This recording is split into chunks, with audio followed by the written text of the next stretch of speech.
What's up and welcome back to Adventurer's Guide to the Multiverse, a wild little adventure that we're all going on that you get to join us for, and I probably should have mentioned last time, is a sequel to the two other games that I've run with Dungeon Scrawlers, which is The Hotel at the Edge of the Multiverse and Marriage, the Multiverse, and Everything. I realized I didn't mention that last time, so if you didn't see those ones, you might have been a little confused, and you will and you know what? to be this time. You would have been on the same ride as Pilkins, and it would have been beautiful. Exactly. You're just on the same ride as Pilkins. But if you do want to see those, they're available in podcast and video form in different places. And if you need to, tweet at me and I'll let you know where they are. But that is the little bit of housekeeping that I have. We'll get to other housekeeping as we go through some introductions. I'm your DM, Trevor Bettis, and I am joined by these amazingly lovely people. And we're going to do the little popcorn thing again. This time we're going to start with Yang Yang.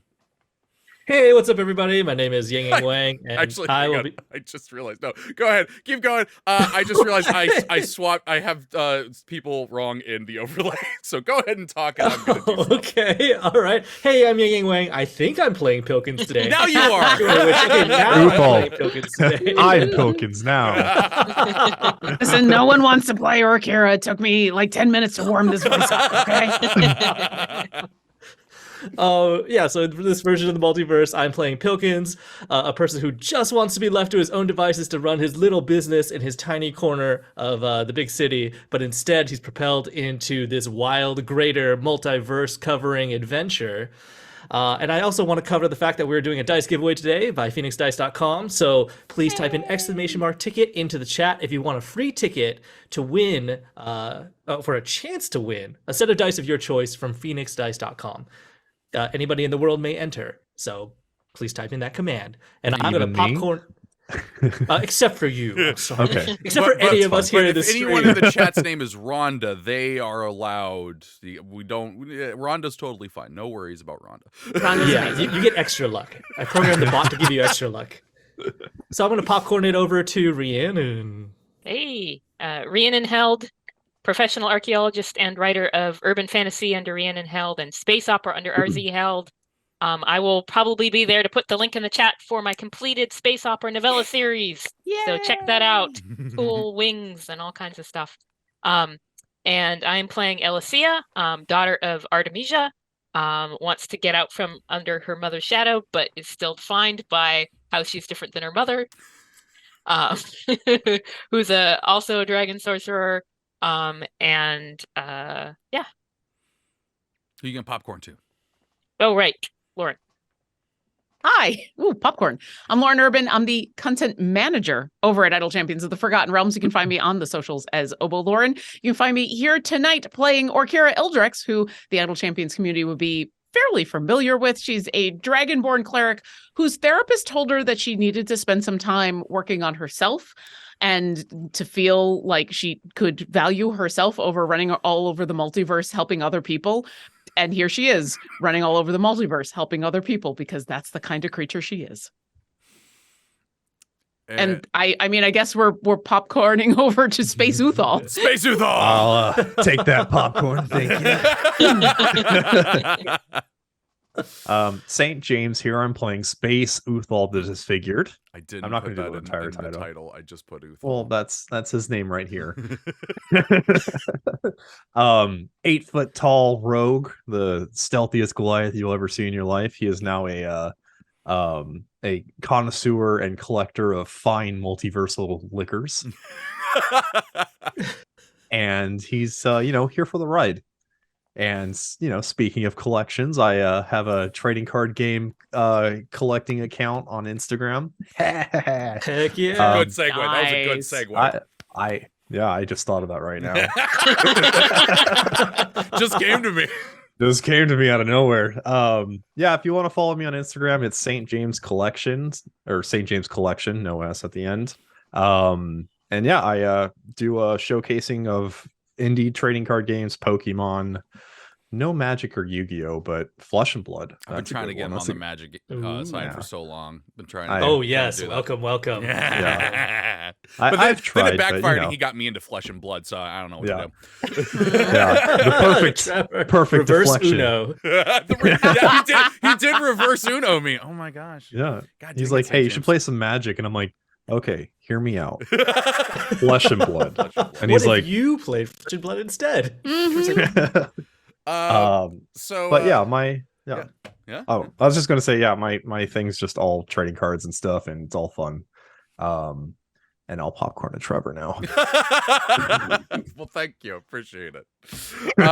So yeah, last time we met up with Pilkins in a slightly different water deep with docile dragons, and he was having a bad day because his tavern was about to get destroyed. Luckily for him, though, 3 of his recent friends that he met about 3 months ago were rushing through water deep to find him, because they had some bad news for him as well, that the entire universe that he lived in was about to be destroyed. And together they packed up some stuff from the tavern and rushed their way out of there. Maybe a little disguise and deception was going on as well. And they made it out of Waterdeep and directly into the sights of an undead army led by Vecna. Who was finally about to have his moment. He really was just like, I'm taking over the world. Today's the day. I've checked off all the little calendar things. We're here. And then they promptly escaped quickly, which he found anticlimactic. And then soon after that, the universe was destroyed. But luckily for our 4 adventurers, they viewed this universe destruction from a safe distance in a flying tavern called the Laughing Lemon, which is owned by a mind flayer, apparent mind flayer named Wit, who seems to be an all-right guy apart from the mind flayeriness, and his cat, Anastasia Romanoff, who is, chilling and judging people. Which Pilkins loves. And then after getting settled just a little bit, mercy killers showed up and started attacking and trying to take people, arresting people and had writs and all this stuff. And there was a fight. But everyone escaped with the help of Wit, who had a ring on his thumb that magically teleported them somewhere else. And after a little bit of confusion of where they were, they found themselves in a house that was also traveling through the multiverse. And this one was owned by a woman named Mrs. Fox, who a few people in the party have crossed paths with before. And she suggested that you all go to Sigil, the place where the mercy killers and their leader, the Lady of Pain, are located, so she could hopefully talk them out of, trying to arrest you all and call you all fugitives and chasing you across the multiverse. But also to try and find out any information about why universes are being destroyed throughout the multiverse. And that is where we're going to pick up as the door opens and there's this alleyway that stretches out from beyond the door. In fact, the walls of the alleyway seem a little too close for what the house needs. And it goes out and you can look up into the sky of this arching city above you that just kind of goes around in this massive donut-shaped plane of existence of city buildings and houses and doors and random other things. And yeah, Mrs. Fox says, "Welcome to Sigil." Actually, Uthal, check the oven again. Oh, yeah. And so I run over to the oven, open it. And now, in the oven, there is a paper bag, that is nicely folded and just, sitting there. Ooh! Guys, we got more cookies for the road. Let's go. And she goes, and now you have to share them. There's one for each of you in there. Those cookies are little special magical ones. You can take a bite of it as a bonus action. I mean, just quickly, and it will restore half of your hit points. Ooh, yeah. Oh, I'm excited. I really She hope reaches we're over and not gonna grabs need Uthal. that. for She's like, you. yes. Now this Cookie is a for you. cookie. You eat it like that. And she's gonna hand it back over to Uthal. I mean, I'm a little hurt right now. Can we get a backup bag of cookies for the road? This is your backup bag. You already had cookies as well. But I already ate those cookies. Yes, Why is you Mrs. did. Fox pointing at me when she talks about a backup bag of cookies? I'm sure as Uthal like asked for the backup bag, he's holding like an empty bag that's like the original bag. It's torn open. Someone ripped it open with their Bottom is teeth. gone. Oh God, I need cookies. Share. I don't know what happened, but this bag was empty when I found it in the oven. Uthal, you eat faster than any being in the known universe. I'm kind of impressed. It's true. I would love get to see that a lot. I would love to see Uthal in the plate of milkshake and ice cream. Yeah. He would destroy the plane. You just throw the plate. I will note for viewers out there, the cookies that they had last episode actually gave you all the benefits of a long rest. Yay! So you are fully restored and back to Hooray. normal.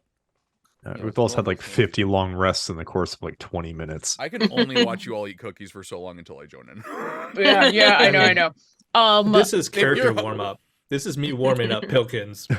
I'm gonna let you know, chat. This is gonna be an all game thing. You better get some cookies, or you're gonna be hungry. I mean, Man. it's gonna be hard. It's gonna be hard. It's sitting right there. As we're all passing out cookies and everything, Orkira's gonna look at Mrs. Fox and say, before we go, is there a corner I can make a mess in? Not that kind of mess. No, I need to like burn something into the okay, floor. good. That No. was- I know what indoor plumbing is. Sorry, that came out wrong. Yeah, no, the choice of words there was concerning. What would you like to do? I need to burn a message into the floor so that when we get in trouble, because I can get us back here quick. Kokira, you didn't do that in my tavern, did you? No, because I would have asked if I could have made a mess somewhere in a corner. I guess we could have gone there a lot faster had we done that. Yeah, but do you think? And Orkira will kind of not unkindly look at Pilkins and then back at Uthal and say, "Do you think he would have said yes if I talked about burning us a bunch of stuff into his tavern?" Well, you didn't have to tell him. I've been burning things in his tavern for the past like 2 months. Yeah, but you're way sneakier than I am. That's true. I mean, if I could have you burn stuff, then yeah, I'd have you burn stuff everywhere. I would have. You did, but that last time you burned the entire place down. Well, that was a fluke. Who knew that wood is flammable? Not me. And Mrs. Fox goes, concerning. Yes, dear, why don't you go into the den? The darker wood floors in there, so it won't show up as much. Perfect. And Orkira is going to scramble off into the den and find a corner that has about 15 feet worth of empty space in it. And one finger is going to light up with a little bit of fire, almost like it's a blowtorch in a way. And she's going to scribble into that corner on the wood the draconic word for quick home. And then she's going to say a prayer that she's going to say it in primordial, which is mostly going to sound like her saying, "I know you can't hear me, but we're going to come back here." And she's going to cast word of recall in that corner so that when we get in trouble, we can come back here real quick. And then she'll come running back out. Mrs. Fox will say, that's very good thinking. Just don't leave this universe. I don't think I can do that across universes. I can do it across planes, but not universes. Correct. Yeah, that would be a little difficult, though. I could probably get into that universe. But anywho, that's neither here nor there. I'm sure it won't be an issue at all. I'm going to here, let's walk. And then she's going to gesture for you to all to follow her. Except she's going to stop Wit and go, "Nope, you stay in the house. Don't even think about looking outside. Just stay in the house." And what's it? But it's fun out there. And Mrs. We Fox, could trade places, Wit. he's just like, huh? And she goes, "One of you is wanted by the Mercy Killers on to be executed on sight, and the other one they are just slightly upset at." And Wit goes, "I'm not the second one, am I?" Fair. All right, let's go. Mm-hmm. So Wit drops his shoulders and walks back into the house, and Anastasia, brushes up against him. And Mrs. Fox closed the door, and you can see as she does so, she does lock it, but you get a better look at the outside of the house right now. You are in a fairly narrow alleyway. Like, it's maybe 7 feet across, and this house is pressed and stretched up into the alleyway in order to fit its form into the space. And she's like, it should be fine there. It's fine as any place on Sigil, I guess. Yeah, it's true. To them, it's just another door. So Pilkins looks around. This place is a nightmare to zone for, isn't it? Yes. Oh yes, no. There's attempts at zoning. There's wards, as they call them. But it's kind of hard to tell when they're all just kind of moving around in a donut shape and can change places and time sometimes. Yeah, it's very confusing. But yeah, it's a nightmare to try and zone. But she gestures for you to follow her to the end of the alleyway, and you all get a little bit of a better view of this the cityscape. And it does look like it is daytime right now. There is no visible sun or sky or anything. It's just kind of perfectly lit up to be about noon. And Mrs. Fox, checks a few shadows, and she goes, it should be about midday. I'm going to go visit the Lady of Pain, which is this way. She points to the left. You all should go this way. She points to the right. Down that way is the weirdest bazaar, and that might be a good place for you all to start trying to find any information you can. Remember, maybe don't go around asking people why is the universe destroying itself. That could cause a little bit of panic. Subtlety is key. Looks at Uthal. I would never. The only thing I was going to ask is if they're in need of a new tavern being built here, and probably get some signatures. Maybe talk to a governor or equivalent of this donut. That's not how that works. The doninator, if you will. Oh, that's kind of a cool title. That's a cool title. Yeah. That's what I'm going to call him when I find him. The doninator. Okay, well, you have fun looking for said person. I'm going to go and try and get you all out of hot water. Thank you. Thank you. You're welcome. Good luck. Okay, and then she gives you a little wave and starts walking down the way to the left. What do you Bye, want to do? Mrs. Fox. Well, I'm happy that she's the one going towards the Lady of Pain and not us. Yes. LSE is a wolf. Because, this is a new place. And, you never know who might have been scent marking around here. So it's very important that, she smell that out a little bit. Maybe leave some scent marks of her own. Just discreetly. I really do want the new international sign for you become a wolf just to be this. Wolf! Wolf!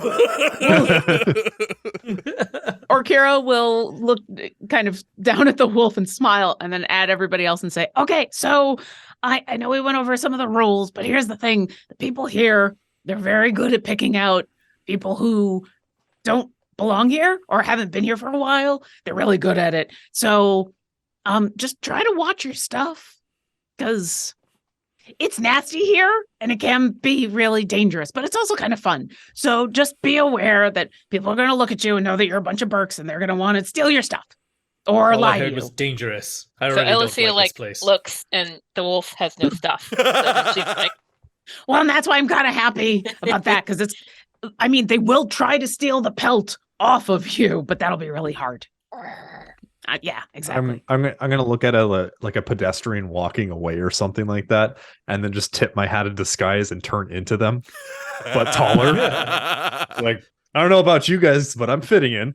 Oh yeah, I did forget. We did forget to mention the hat of disguise. It is this large brim purple hat with a large feather coming out of it.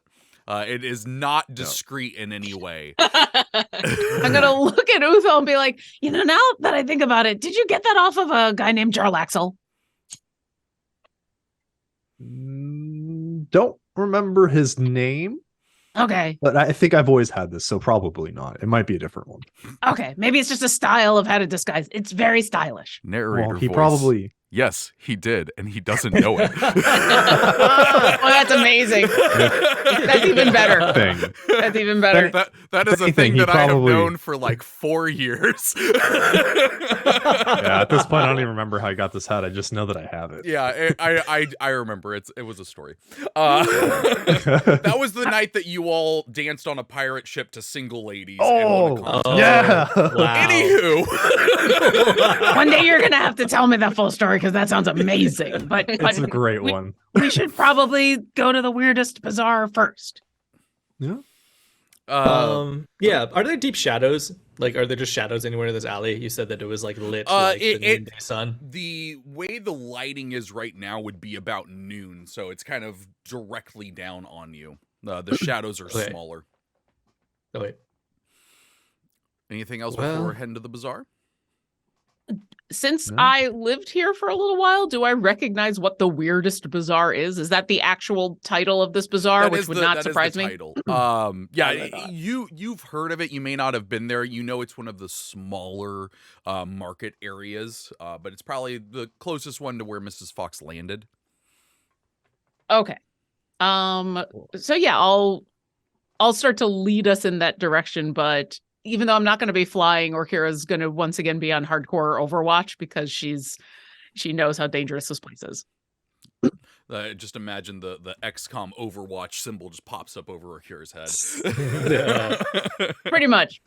I am on a 365-degree swivel looking for That people who are going to FOV try to is scam max. us. 5 degrees. There's an extra 5 degrees to your awareness. I mean, I've got a passive perception of 30, so yes. Yeah. You have to look into other dimensions when you're in a signal. The first time I played with Akira, I just described her alertness as being able to see through walls. Yeah. She tries to see the danger before it happens. It never works, but she tries. So you all go down the street and eventually come to what is very much a market row. There are stalls all over the place. In fact, the way that this area is kind of lined up is weird because there's a street going through it, and then buildings on the side, stalls in front of it, but then there's another level above it that has more buildings, and there's more stalls, and then there's another level above that has more buildings and more stalls, but there's streets going along them as well. It's a little confusing. It doesn't look quite like architecture you're used to, but there is plenty of places to go around and see the wares of creatures from all over the multiverse. There are devils selling goods. There are Eferet that are just kind of chilling and hanging out. This is a weird looking place. Essentially, if you can imagine a creature, it's probably here. Except the Tarrasque. sick. They kind of stand out. I want to buy stuff. You want to buy stuff? What does Uthal want to I buy? wanna. I don't know. I want to peruse. Uthal, I think Well, that's an don't you excellent... need to get your whiskey? Or you only get whiskeys when the... Well, In each Alicia can't say this anyway universe. because she can like bark it at you. You don't understand. Yeah. What's that? What's that? What's that? What's that, lassie? Uthal needs Timmy to get fall his down the Wild well? Willie's whiskey. Actually, See, I think that's a really good idea because if we just walk around asking questions, people are going to be suspicious. But if we go find you a place to buy some whiskey, and then after buy something, then part of the conversation be like, hey, we're trying to find some information about this death energy. If you heard anything, it'll be a little less suspicious. Oh, that's a good idea. Well, they have wares from different universes, right? Yes. Oh, so there would be probably someone that has Wild Willie's whiskey in different multiverses, right? Yeah. Okay. So we could probably go there and I can ask questions. And what I could say is like, oh, I just actually picked up this one wild whiskey from, universe 2384. And I heard something happened to it. Do you know what happened to it? Because like I need to get more of this one because the flavor's pristine. That's a really good idea. Okay. Okay. But So I would first like I have to to- see the two of you are looking for essentially a liquor liquor cellar. store. Yeah, liquor store, liquor stall. Take me to the liquor store. Or Kira knows enough about this place. She's actually going to Definitely. look for a stall that is a Wild Willie's whiskey stall, like the Oh, home yeah. office of Wild Willie's whiskey actually having a stall here in the bazaar. They're sponsored by the local radio station. Oh, nice. Okay, while the two of you are doing that, what are Pilkins and Alicia doing? Well, Alicia, I think after the Lassie joke, she's definitely going to be a half elf again because, like, she doesn't like not being understood. It was just for the travel. I'm so sorry. You just gotta write it in the dirt. Like, this is my question. Yes, scratch it out. Well, her aunt understands both her and her mother because she has beast speech. Mm, So, like, it's so much easier. it's so much. Mhm.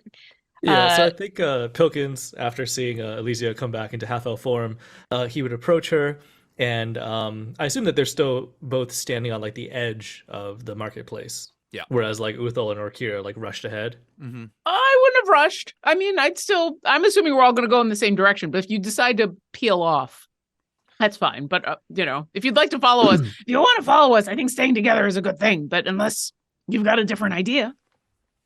So after Orkira's initial words about like standing out and the dangers of this place, Pilkins is like shrinked up like into himself, like clutching his goods tightly, as like when you're like a tourist who stands out in a new place and people are telling you like there are people going to come and snatch your phone out of your hands or something. So he's just like clutching all of his goods, looking so out of place. And he sidles up to Alicia because the other two have sort of gone a little further ahead, and he's going to say, I mean, have you been to this place before? I mean, I don't know anything about this place, and it makes me nervous. Is there like a beginner's guide to sigil somewhere around here that I could read? Well, I mean, I've been to like new places that are kind of weird. So this is, kind of like that. So, here's an idea. I'm pretty good at talking to people, and so we could go ask some other different questions, and we'll stay like near, Orkira and Uthal. But so what do you think? Should we ask, like, you want to open a tavern here? Because, your old world, like that tavern, no? Okay. I mean, this place seems like a bit of a nightmare to zone for, like we said. Well, and it's a little bit chaotic for me. But I'll tell you what, I you're like just your idea. saying that, you see. Or we could go get you some new clothes. Well, And like then it would just come up naturally, like, where are your old clothes from? Oh, they're from this other universe that's like gone now. What's up with that? okay. Things I just like that idea. I have continue this one gold naturally. coin. Okay. Right. But yes, you could do the talking, and I'll watch out for thieves and other people that might want to harm us. And try on the Let's go. clothes. Yes. Try the clothes. More importantly, change your clothes. Mhm. And then you'll fit in. So And then me in the distance, just like, or you could wear a hat of disguise, and I change myself to somebody else that walks by. Totally on the down low. but just so you know, it's that person, but like only 1 foot shorter than what Uthal normally is. Mhm. So if they're like 5 feet tall, he's still a 7 foot tall version of them. I'm waiting for like the 9 foot tall furball to go by, and then Uthal turns into the shorter version of that.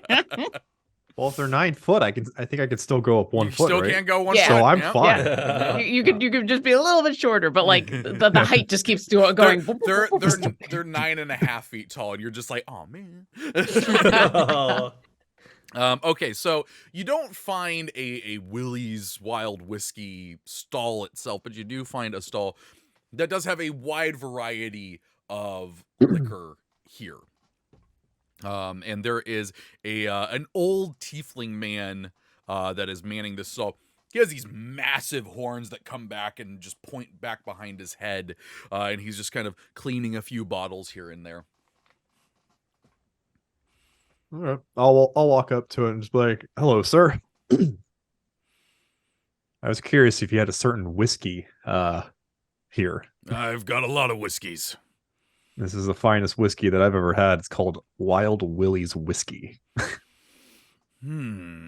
I only know of Mild Millie's malt. Mild Millie. That's close enough. Can I see see a bottle? Turns around and a mage hand appears and starts moving some bottles with him, and eventually he pulls out this real dusty one in the back and sets it down, and it's so dusty you can't even read the label, and he wipes it off and just in Comic Sans reads Mild Millie's malt. I'm imagining it's the same logo. Yes, it's like the same style of logo, but if like a 14-year-old with MS Paint had the design skills for it. Maybe this is like the first draft of the whiskey you like. I mean, they got to start somewhere, right? I'm like, no, it's a different universe one. A wild universe. Yeah. I'm like looking at it like, where did this come from? I don't know. The stuff just comes to me and I buy it. Huh. You don't have any other variations of this, with the term "iled illy" in it? The alliteration is the important part. Yes, it's the alliteration of, Viled Billy's vodka would be another one, I think. No, I was recently all bought out of those. By who?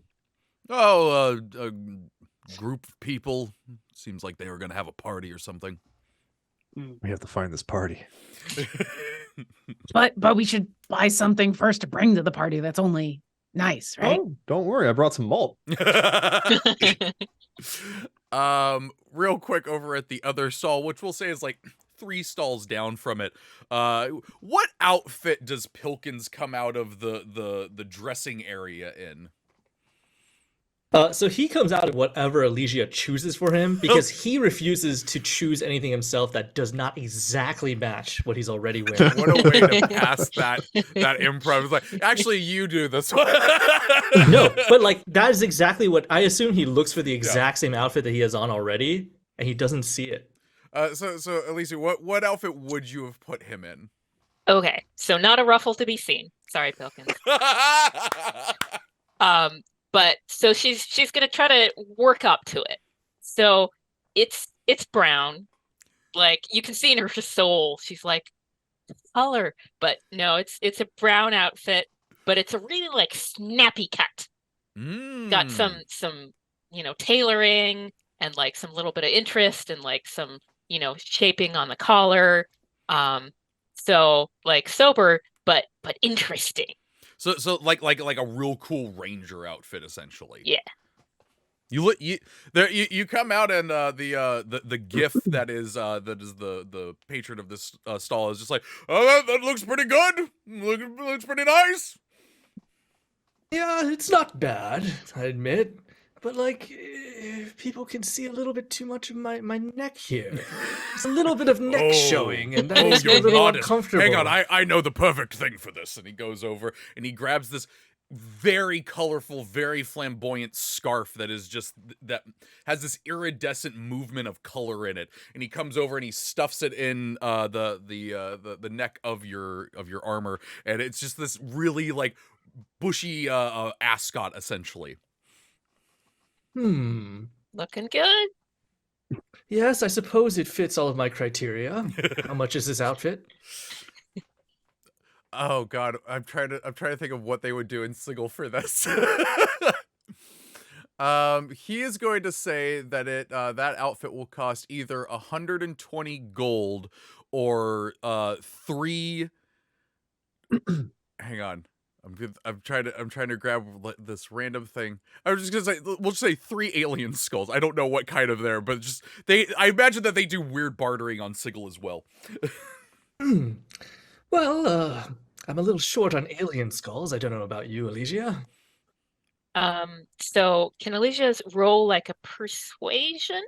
Yeah, sure. So like barter, haggle, sort of get it to something that they actually do have, not the gold, but I'm sure that like in her bag she has all kinds of like random crap from the different universes. What do you think she would try to barter with?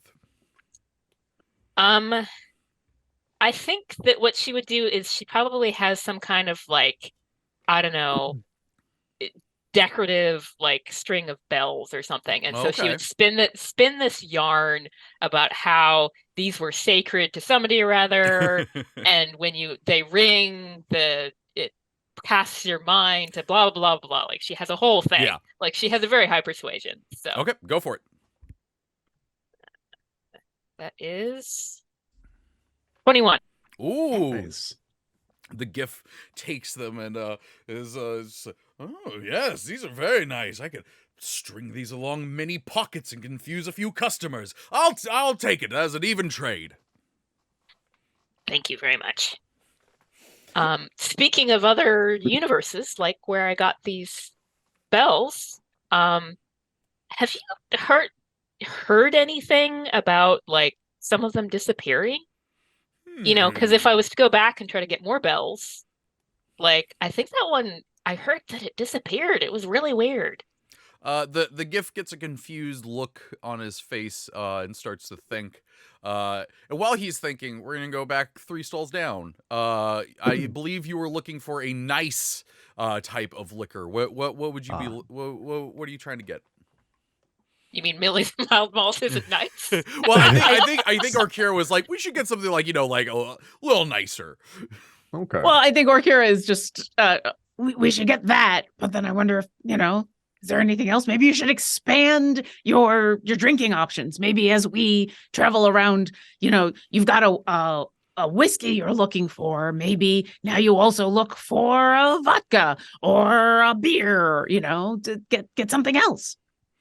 The shop owner will say, I do have a bottle of crystalline gobstop wine, the best wine in the entire multiverse. I've heard that's pretty good. I've only had a that's taste amazing. one time and somebody punched me for it, so I think we should probably grab a bottle. They punched you because you were screaming.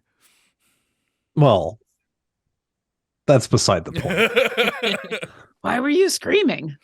Oh, it's not a good thing to drink if you don't want to scream. Good to know. The tiefling goes, he is correct. That's good to know. It's a screaming wine. Okay. Part of the allure. You essentially, when you take a sip of that wine, you see the entirety of space and time in a matter of an instant. Oh no, Yeah. not again. Lesser men are driven insane, but strong-minded people like me are always good doing it. and then you just give off a good scream and it feels it's like cathartic the kind scream of is thing. fine. Yeah. So Okay. we'll grab a bottle of that. He says that will be 142,000 gold. All right. Does that include the Millie's mild malt? Oh no, that's 5 silver. Oh, okay. Oh, or Kira, can you spot me? I don't. Well, I only have That 384 much. gold, and it's all from a different universe. So I can definitely get the Millie's mild malt. I Are have you an inter- idea. Okay. I pull out a Wild Willie's whiskey from the other universe out of my bag, and I'm like, "Have you seen this before?" Picks it up.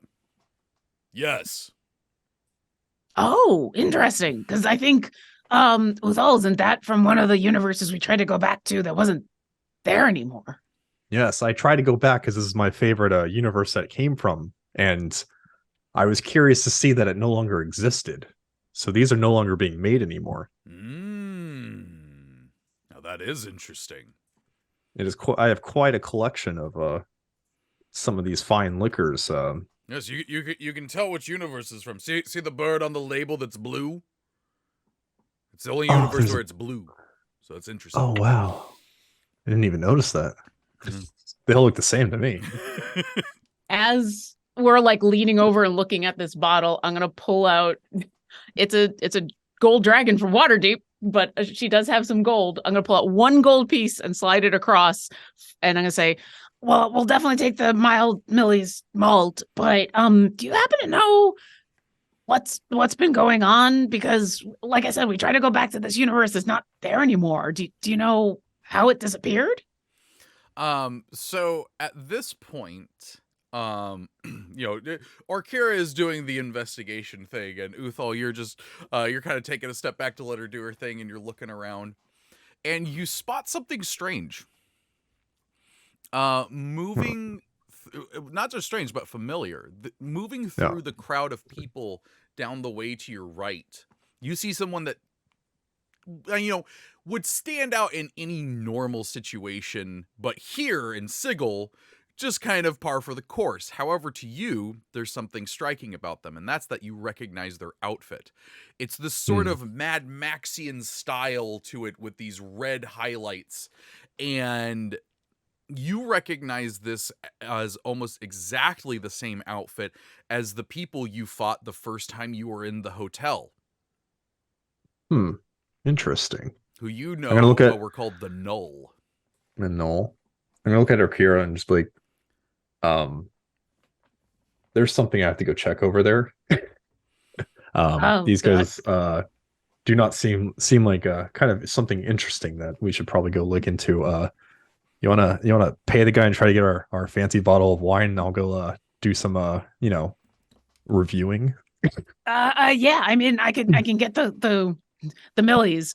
I'm Orkira's searching around in her bag real quick because she doesn't want Uthal to run off. Are you interested in anything for trade for the other bottle? I don't have that much gold, but I've got some. I got some really nice coffee. I've got. I have two more bottles of Wild Willie's whiskey here. Just pull them out of my bag. Like, how's this for a trade? No longer exists. These are the only 3 remaining. I'm not going to tell them that I have cases at home, but there's still some of the only ones remaining, though. So you're not wrong. the tiefling will go, deal. And Uthal, you notice as he says that, you kind of look over, checking on the guy. That guy has now seen you. And I'm in disguise. Oh, that's true. You are in disguise. Yeah. So I'm just a normal, regular, happy man person that nobody knows. So that guy is still walking towards you then. Okay. And I'm watching from the side, like side eyeing as I'm looking at alcohol. Like, that's a good deal. Good deal. Actually, roll me a perception check. Okay. Perceive. Oof. 10. Okay. Yeah, this guy is still coming your way. The tiefling will exchange the 3 bottles that you had and put down this this bottle that looks like it's made out of actual like crystal.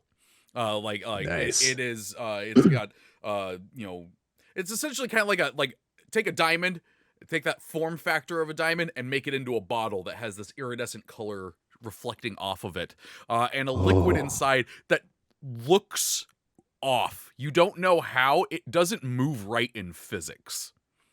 Yeah, that's the good stuff. I've been stabbed for this before. And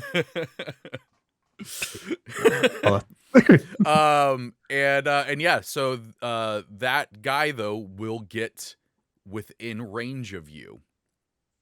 Okay. So we'll get our order and start, walking diagonally. I guess I'm gonna be like, okay, let's go. Let's just quietly be subtle and walk this way while I'm boasting about this amazing liquor that I just got. So are you essentially trying to tail this guy? Yes, but like we're also just going to be having a conversation, so it's not going to be anything like suspicious. I'm going to be like, look at this, like, go on a deal. So that's true. It is completely it's not suspicious at all, except for your 2 friends who are standing in stall 3 stalls down. That the GIF is going, I don't seem to have heard anything about that. You 2 notice though that your friends are nonchalantly walking away without you. Are we walking in the direction, like, Yes. if they're 3 stalls down, are we going to pass their stall? Yes. Okay, as we're passing by, as Uthal is keeping an eye, because I think I would have noticed that we're trying to tail this person. I have no idea why, but as we're passing by, what you see is Orkira walks by, and all like almost 7 feet of her is neck craning, is like, just like hardcore eye contact pointing. What do the 2 of you do when you see that? Oh, Alicia, you saw Akira. We already paid the bells. We should go. So Alicia is going to do a little bit of like, oh, thank you for your time, as she's like being, not dragged away literally, but Pilkins is leaving. She's like, thanks. It And I wasn't think until Pilkins has worded his. it wasn't until you worded it like that that I realized you all essentially just did an Animal Crossing transaction. Clothing for bells. Yeah, Yeah, absolutely. Yes. Yeah. I have never heard Sigil referred to beautiful. as a version of Animal Crossing, but that's not wrong. I can see it. I can see it. Yeah, absolutely. What were you gonna say, Yang Yang? I think Pilkins has put on his like regular outfit underneath the new outfit because he never wants to wear like new clothes that he hasn't washed before. I imagine this was the dude that wore his PE clothes underneath his normal clothes. Just over it, yeah. Yep. Okay, so yeah, so the two of you start going with the other two extremely tall people who are trying to tail someone not extremely tall, but you're in an area where there's a wide variety of creatures, so you don't actually stand out that much. What as you all kind of get into this group slowly walking behind this person, what is the conversation that is quietly happening? Oh, Pilkins, I like the new duds. That's real good. I'd like them a lot better after I wash them fresh and clean. Who knows what sort of outlandish mites and other insects might be lurking in here. When you say that, you find a GIF whisker. That's this long strand of hard thing that's stuck in there, kind of like a walrus or a hippo whisker. Oh my god, how many people have tried this outfit on before me? Don't think about it. It'll be fine. Oh, So right. are we tracking someone? I think Seem like- I Uthal, should probably not talk about it. I will walking behind him. quietly stage whisper, yeah, Uthal's all someone that he knows. I don't know if it's a good thing or a bad thing. I didn't have time to ask, but we got some really good liquor. Did you find out anything at your clothing store about things? I didn't know anything. Fortunately not. Should the wolf? The wolf can track people. I mean, you always seem happy as a wolf. I'm never going to say no. It doesn't hurt. Yeah, you might as well. No, there's a wolf. Okay. So the wolf is going to go over by Uthal, like, so who I'm am just I gonna going look after? down and be like, I'm gonna point at the dude, or not gonna point, I'm gonna nod at the guy that we're walking behind, and then I'll like duck down, kind of hit my hat and change into another person, so now I'm a different person walking with the dog. So it's not suspicious at all Okay. that there's all of a sudden a dog here with me. Okay. Don't be suspicious. Don't be Don't be suspicious. Be suspicious. That's us. That's us right now. But I'm gonna look back at Pilkins and be like, oh, it's a nice outfit. It's gonna be great for the party we're going to tonight. Party. Okay. No, I'm not into parties. Not particularly my thing. I hate making small talk, you see. Yeah, I did notice that all of the events that you had at your bar were all very calm, like tea parties and things, which is kind of nice actually. It's really hard to talk over loud music. Oh, my favorite events. My favorite events to host were the quiet, absolutely no talking, reading happy hours. Yeah, I never attended any of those. Those seemed a little too quiet for me. I was also a bit busy on those nights. Rand, was it your goal to kind of break away from the group and follow this person on your own, or to keep going with them?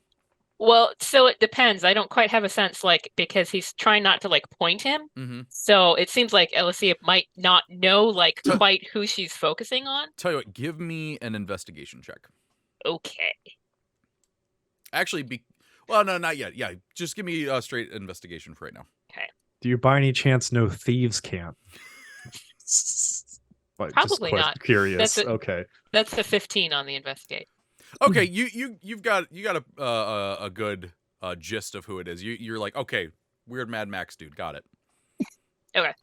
So then she's gonna slip off and sort of play doggy, like, oh look, some garbage. I better sniff that. And then keep going on that. And well, maybe she'd eat it just for verisimilitude if it was a particularly good looking piece of garbage. A little bit of trash here and there. It's fine. There's Nothing some wrong with weird that. garbage. I'll tell you that. That's for sure. Some weird garbage. There's like a wrapper for a chocolate tentacle. Don't really know what that is. Ooh, that sounds kind of cool. So with wolf form, Elysia going off, would the rest of you still trying to follow, or would you break away? I'm trying to follow. I mean, but Orkira is always trying to keep everybody within ear, eye, nose shot. So I imagine she's like talking with Pilkins, walking, but is also still doing the mom thing of like, yeah, no, your outfit looks real good. Yeah, absolutely. Before the end of this series, Orkira is going to get one of those like kid leashes for Uthal, I swear. No, I've tried those before, but the people who I need to keep an eye on, they're strong enough to break those things, or I end up just getting dragged places, and I don't like being a kite. So no, I just got to keep an eye on things. Okay, in that case, Elysia, give me a perception check with advantage. You've got this person's scent now. Okay. Nice. Oh, it's a good thing it's with advantage. All right, let's try Whoa. that again. Take it as Well, bad. that's It was yeah. not very good. It was. A 2. I rolled a 1 on the first one. Now it's a 12.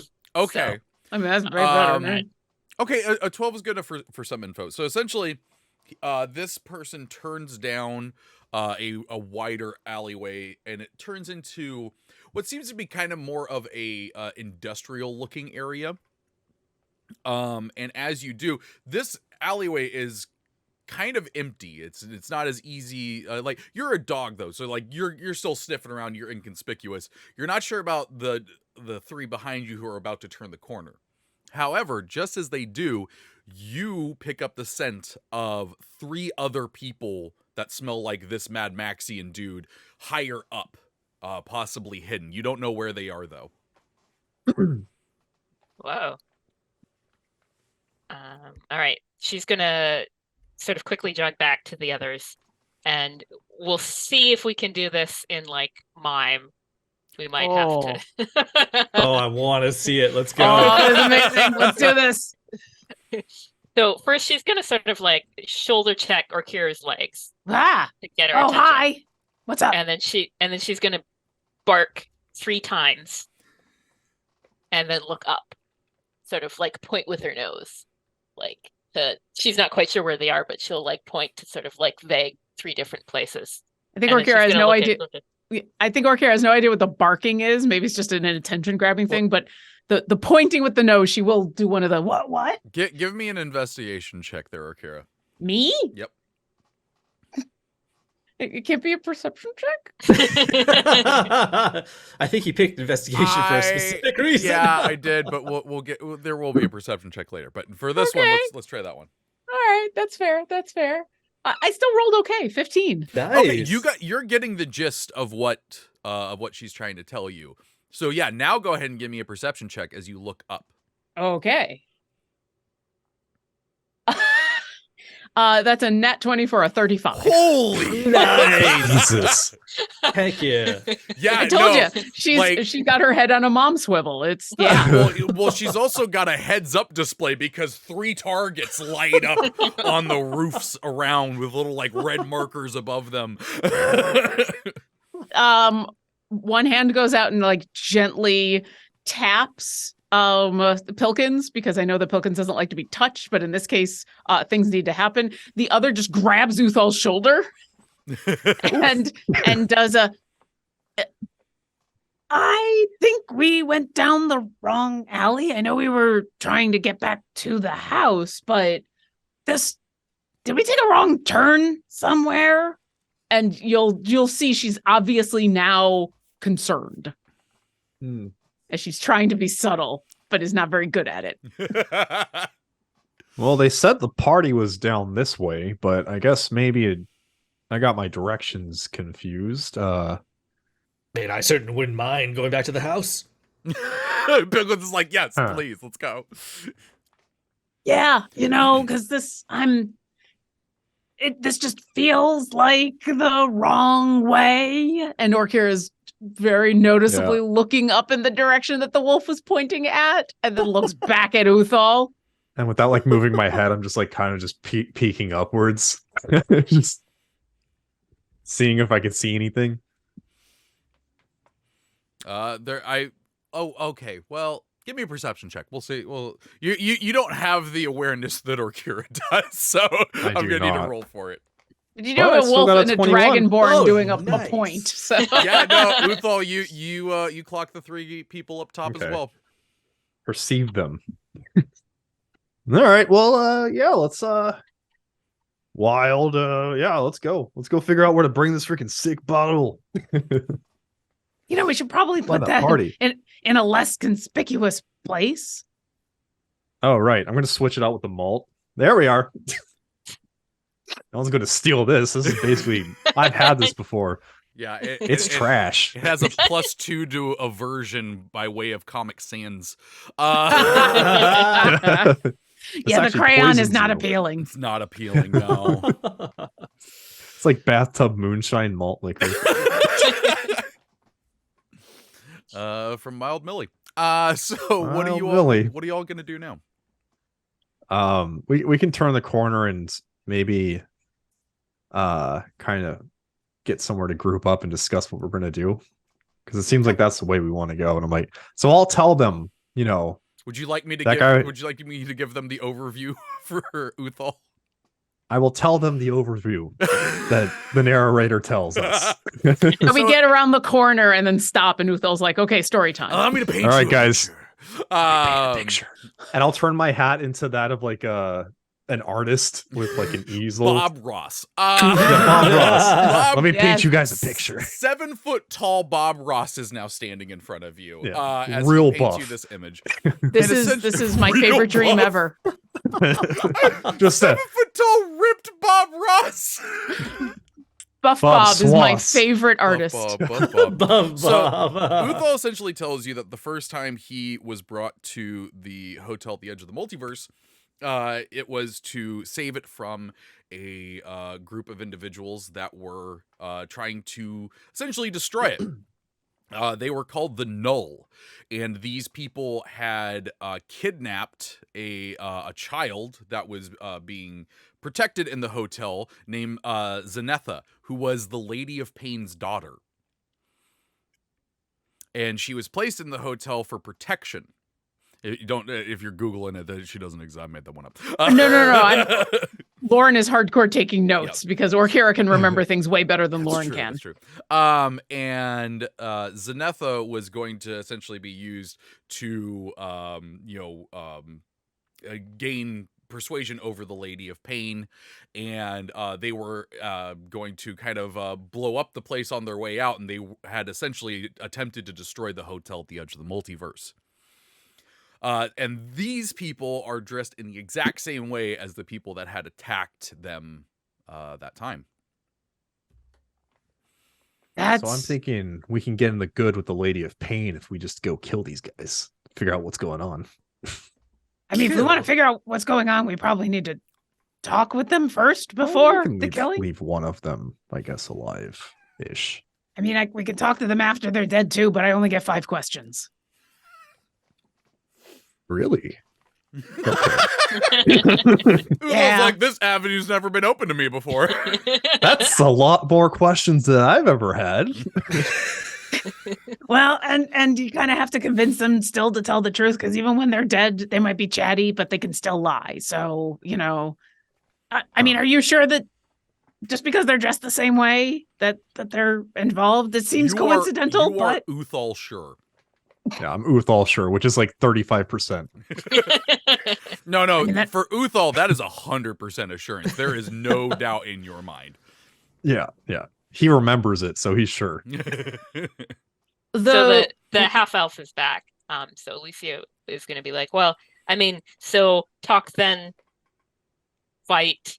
I mean, so we don't want to go in fighting, but it seems reasonable to me to go in and then talk, and probably it ends up a fight.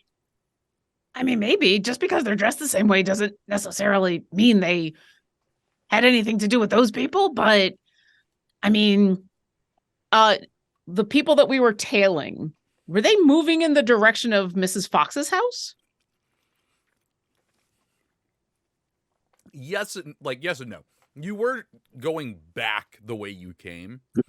But Mrs. Fox's house was much further down the road than where this outside of a warehouse kind of looking place is. Okay. Mm. And the people we're following are just like way out of sight now. Yes. They're just going. Okay. You could have seen Alicia, you could have seen that one that you were following actually go into this warehouse looking place. Oh, perfect. Okay. So you guys want to do something wild? Do we have a choice? Well, either way, I'm going in, but you have a choice to follow. So no, we're gonna do something wild. What do you want to do? All right. This is what I'm thinking. And I hit my hat and turn into like this like super old looking man. And I try to lower my height a little bit and I'm going to hunch over. So I'm just this old, like innocent looking man who's a little bit tall. I'm like, I'm going to walk over there and I'm going to have those guys confront me. I'm going to be a seemingly fine old man. I'm going to need Elysia to be a dog because I need my puppy. So what I'm going to do is be drunk, walk down the alleyway. When they confront me, they'll come down. They'll ask me questions. If they're rude and going to try to fight me, then we know that we can kill them. If they're just nice kind of people, then maybe we won't kill them. But it's not off the table. It's up to you guys still. They are not very nice people from what I saw and dealt with. One of them stabbed me. It wasn't very cool. True. Got shot with I remember several that one. Eldritch blasts.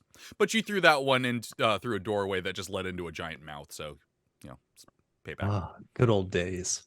Aren't all doorways just giant mouths? No, this somewhere? one was a literal giant mouth. Oh, okay. I thought you were being philosophical. No, it was screaming. Oh, they had some of that wine that we purchased. Yeah. Okay. So Akira and Pilkins, when they're harassing me, you guys can come down, pretending like I'm just some, old guy that ran away from you, and you guys are coming to, bring me back. They continue to harass us. I'm going to stab one of them in the face. Straight up assassinate him. We'll take out the rest afterward. How's that sound? There's a look of horror in Pilkins' eyes. Pilkins, it'll be fine. Don't There's a worry look of about it. resignation in Orkira's face. You probably won't get hurt. If I'm fast enough, I think I could take them all out. Try to get some information first. And, Okay, I'll leave one. Maybe we can Just- knock him out or something. Just, Tie 'em up. just in case they actually are just, they went to a used clothes store and just bought the same clothes that the really bad people had on, So, so what I'm catching here is a bit of time later, and a very tall but bent over old man comes around the corner with his dog that is more of a wolf than a dog. Well, see, it's the same scale. Yeah. See, wolves are bigger, and this old man is bigger. So, like from a distance, they might look right. Hey. I like that thinking. That's solid. I never thought of a wolf as a forced perspective object, but that worked real well. So the two of you are slowly walking down the way. Uthal has a cane somehow. This is the second time he's manifested a cane out of nowhere. Well, I'm disguising my rapier. I think that works, right? I think In the sheath, I think that's the St. James BS you gave me 3 years ago, so I'll allow it. It's canon. And you're going down this kind of wide alleyway that ends in this warehouse building. And as I'm imagining Uthal is just doing the whole like, I'm drunk, I'm just gonna keep walking forward and not worry about anything. Going. Nope. Hey, lassie, you got a place to pee? We can go Same pee tone over and here. everything. There's a spot over there away from all the crowd, so you don't have to be embarrassed about peeing on the place. Let's go. And as you get to the end of the alleyway, from above, two of these gnoll drop down and kind of stand imposingly in your way. And a brief moment after that, Orkira and Pilkins, you can see the third one of them drops down about 30 feet away from them behind them. Okay. Yeah, I wanted to say before they're going in, or like just as they're going in, Pilkins wants to cast greater invisibility on Orkira. And are there shadows in this alleyway? At this point, yeah, there would be. Okay.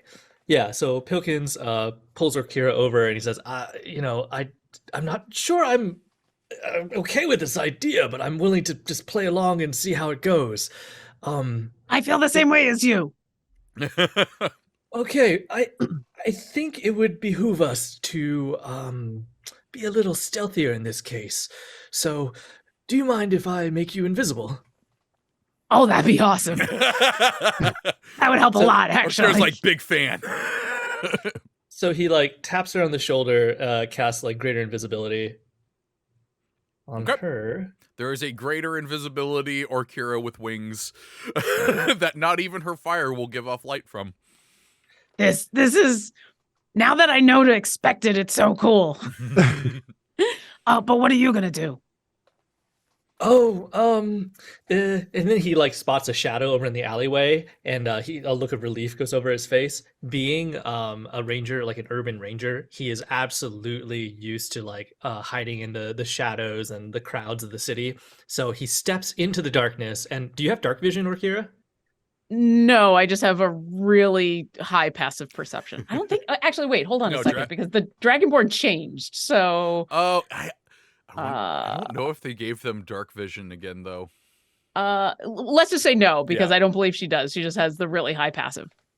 Okay, well, either way, he goes steps into the shadows and just disappears. And despite the fact that she is invisible, because we're being sneaky, Orkira like grins and nods and gives a thumbs up. He doesn't realizes she's invisible and really quietly says, yeah, my sweet invisible baby, and then realizes she's invisible because she doesn't even see her own thumbs up and goes, okay, cool. And then I will fly up, and the alleyway that they are in, are there like crosswalks or ledges or anything? No, it is wide open up top. There are building rooftops up there, though. How far up are the building rooftops? About 40 feet. Perfect. I'm gonna fly up and perch on top and kind of just walk along, following Uthal and his wolf. Okay. And also, it does not look like they were given dark vision yet again. It seems like it's something Dragonborn should have, but here we are. That's okay. It comes and goes and comes and goes. So in this incarnation of Orkira, she has to do fire things to make the light happen, and that's fine. Yep. So these two, then three Null drop down in front of old Uthal and Elysia, and one of them holds up his hand and creates this green flame that floats above it, and the other one says, I think you're in the wrong place. Oh, Lassie, did you hear that? These two fine men from the play are doing one of their performances. No, we're not in a play. You're in the wrong place. Well, who are you?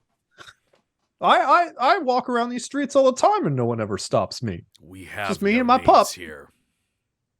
Well, what do you call each other? Like when referring to each other, like he just stares at you. Either you leave now or things are gonna get ugly. So Alicia, I think, is gonna go in for the crotch sniff. Yeah. Oh, just Lassie. Classic introduction. And like I just imagine this dude has this very stern looking face. Oh, Just goes Trevor's brain. What? Oh, did I? You froze. You froze for a second. Oh, let me maybe. Hang on. Let me make sure. The idea of a wolf going in for a crotch sniff just completely shut your computer down. Yeah. Well, okay, hang on. I think. Okay, we've got captions back too. It stopped it. Yeah. Aha, I checked things. Oh, it's still we're recording. good. Okay, Excelente. Good. Apologies if I didn't catch that soon enough. But okay, so everything's back. So essentially, Alicia goes in for the crotch sniff, and this guy who's completely stern and is got this gruff look on his face suddenly just goes. I apologize, sir. She loves sniffing. She's a very the guy friendly backs dog. up a little bit. He's just like, yeah, I can tell. Yes. She's a purebred wolf. I found her as a pup when she was way young. It was back in Can't wait. 40 the years guy- ago, I think. The guy is now trying to just push Elysia away. It's just like, yeah, that's fine. Just can the two of you just get out of here? You're not supposed to be likes here. you. Well, I need to go see down that way. I like to finish There's my walks. nothing down You this guys way come for with you. me? Well, would you guys want to just walk with me just that way? 'Cause- No. Leave. Oh, well, I don't know where I am now if I can't get my walk finished.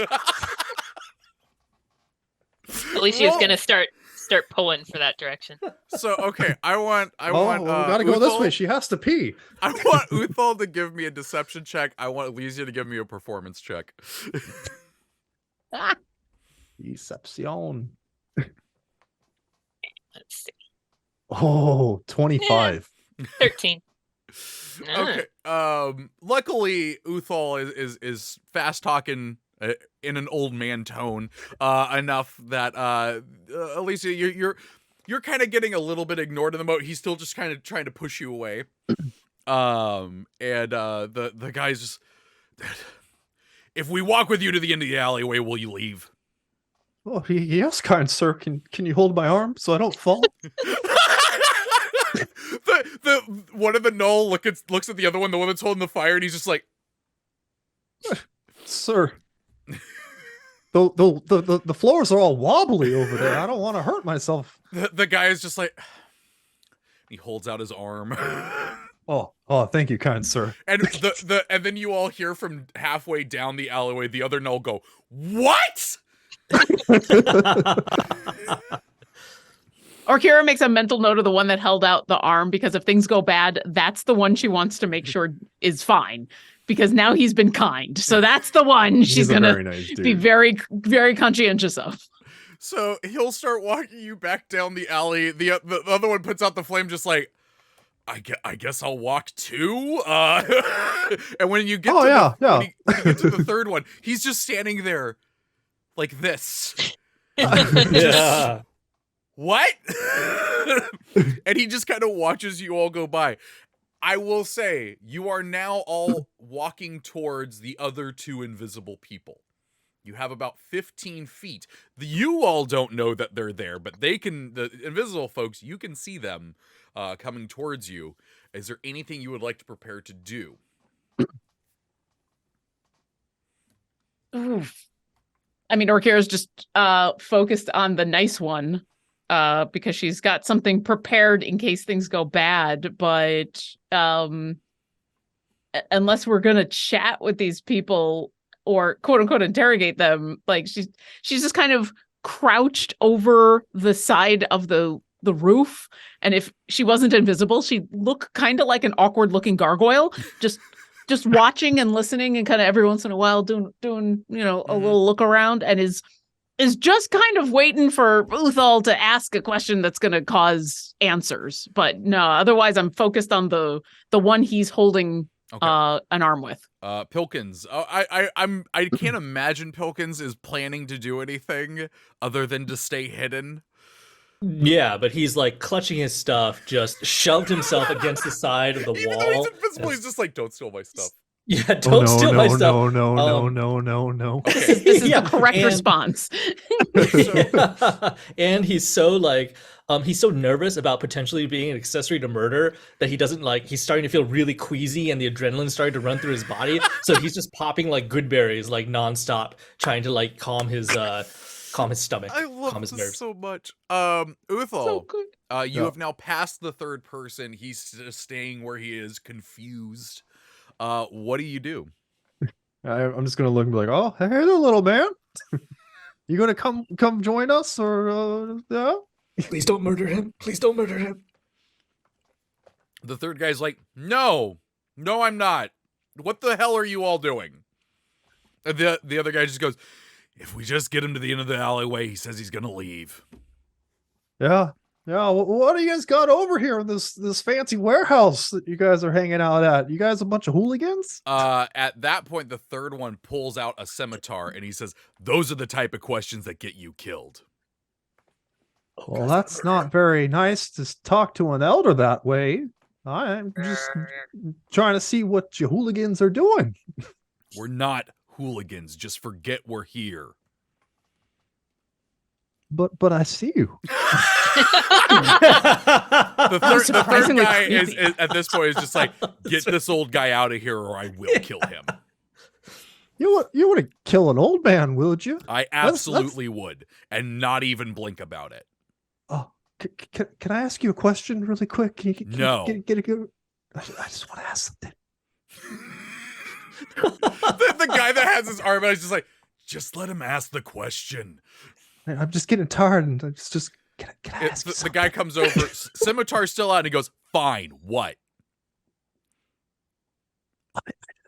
I can't, you're talking too quiet now, I can't hear you. I was just wondering, why would you be so rude to an old man?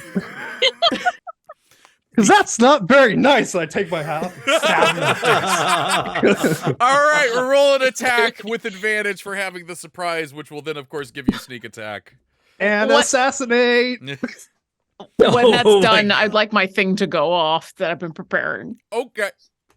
We will get to those before we roll some initiative. Let's see. So I got a 16. But I'd like to re-roll that one. Or Kira's just going to Okay. nervously take a bite of a cookie. I got a 14. Hmm? Got a 14 actually now, so that's great. You got a 14. Well, actually, I can re-roll to pick, right? Hmm? Okay, I'll keep that 16. Okay. I did a luck roll on the initiative, and I went from 16 to 14, but I can pick which one I want, so I'll pick the 16. Okay. So you got 16 to hit? 16 initiative. Oh, no, roll the hit. I'm Okay, asking for sorry, you to, sorry. you're attacking. All right. Let's go Ozic. I mean, you have advantage on it. Okay, so 16 to hit, or Jesus, 15. So 16. That will hit. Perfect. And so I'm going for a sneak attack and also assassinate. Jeez. So that's an auto crit. Oh, no. Dang. So let's hold on. Let's get this all together. Let's just roll all Ooh. the things. Yeah. Um, Let's see. Sorry, I'm trying to roll initiative for these yahoos while you're doing that. Is a critical hit. So with that we have Oh yeah, I So forgot. This is s- probably a good time to mention to chat the way that Oh, we're going yes. to do critical hits in this game. They are very deadly. It is max damage plus a die roll. That does count for sneak attack. Yeah. And that also comes which- back at you all as well. Mm-hmm. yeah. Oh. My old school 4E heart feels good about that. Hey. That's So why I without did it. rolling, I am at 56. Whoa. And now I will roll my 7d6 plus a d8 plus 6. I'm so just we watching have- the numbers come up in the captions. Yeah. Plus a partridge in a pear tree. It's true. Mm-hmm. So that's going to be 86 damage. Okay. I usually don't tell numbers in this game. Because you are 2 off of his max, you instant kill him. Oh, damn. So you just straight up just like, surprise, boom, dead. And Pilkins, Drop you him see down. Uthal as an old man just straight up murder a dude. Yeah, so I think Pilkins is ready to action. So, like, let's say Uthal like massacres this guy. There's a spray of blood. Some of the blood goes into Pilkins's corner, and you just hear this light shriek come from the darkness. Why is it so warm? It's on my eyes. Oh, no. Kira, you had a plan. What were you gonna do? Somewhere up above all of you, an invisible dragonborn under her breath, and Draconic goes, well, crap. And that is going to be the word she's going to use for her banishment. The nice one that's holding Uthal's arm. I need them to make a charisma saving throw DC 20. What a brilliant idea. The only time Uthal's group has used banishment is so that they can banish someone and immediately murder them as soon as they're back. It's to save his life. I for rolled now. a natural 1. The first Oh, one of the nice. game. Yay! Now That I'm counter. assuming I'm You need to assuming make the one counter. now I'm assuming this person is not native to Sigil. Ooh, that's probably not. Okay. So technically what happens is because they're not native to this plane, they are banished back to their native plane of existence. Okay. And I'm concentrating on that. So you just all hear this. Is that the one with the popping noise? Yes, you all hear as this person just goes I away. like the idea that he just gets one moment of whoa, boom, And gone. And I will then use my 50 feet of flying speed to drop down. And because it's greater invisibility, casting that doesn't break my invisibility, right? Correct. Yep. Oh, So I there's love it. just an invisible burst of wind from one area of the alleyway. And I want to drop down right next to the guy that is that has been stabbed. And that's my action because I know we're about to go Yep. into initiative. But the next thing you'll all hear her as she lands be like, really already? And I will do something next turn. But really, yeah, that's already is the cue for initiative. Also, I just remembered my sword just ate his soul. It did.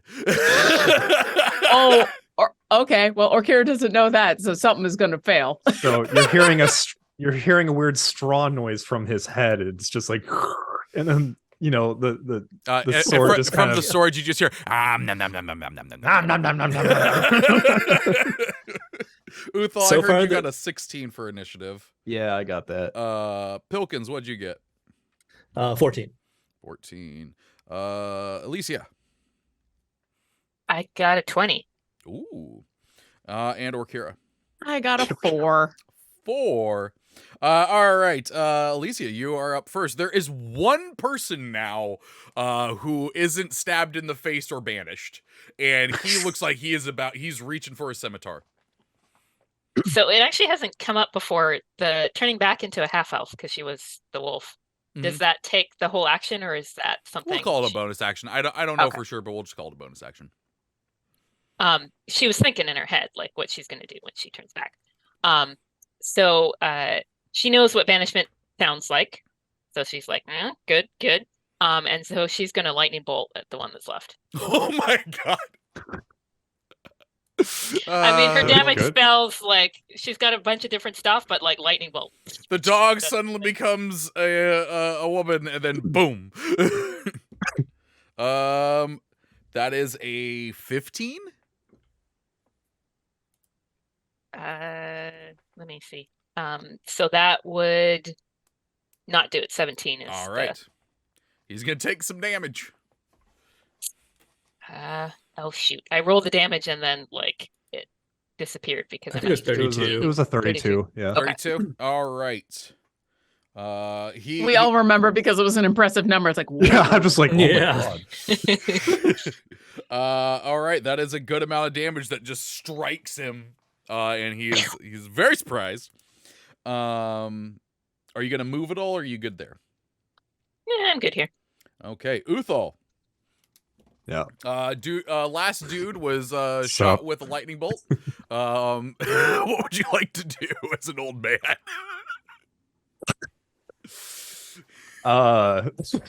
Just a very agile old man. Just, the most ripped old man. The most ripped Bob Ross old man. Like that's yes. I think you're still Oh Bob yeah, Ross. I kept the Bob Ross hair, but older. Oh no. Yeah, I'm gonna walk up to the other guy like, hey, thanks for following me along, but like, sorry, and I'm gonna go attack him too. First sneak attack. Mm-hmm. There are plenty of people around for that. Yeah. Oh yeah, 28 to hit. Oh yeah, big time. Sick. Let's see. 7. So that's going to be 30 plus 6, so 36 damage Okay. on the first hit. All right. And then I'm going to hit him with the old rapier of life stealing. As you do. As you do. Oh, that only got me a 4, so 12 to hit. Okay. Oh, so 12 to hit? No, that does not hit. Yeah. Okay. He actually is able to fully pull out the scimitar this time and just block that attack. Ah. And now it's Pilkins' turn. Pilkins, it is screaming is a free action, so you do have your action bonus and move. Yeah. So he shrieked, he saw like the banishment, he saw the lightning bolt, and in his mind he thinks he needs to help this last person because the rest of the group is going to like massacre this person or put them somewhere where this person's out of reach. So he comes sneaking out of the shadows. He's just like so nervous, not quite sure like what the best course of action is here, but he's desperate. So he's going to take his staff and he's going to walk up to the remaining person, whisper in his ear, I'm saving you. And then he tries to hit him for non-lethal damage on the side of the head. Okay, with the staff of lightning. With your I love this. how much Well, strength? he just needs a staff. He doesn't know his own strength. Oh my god, it's a crit.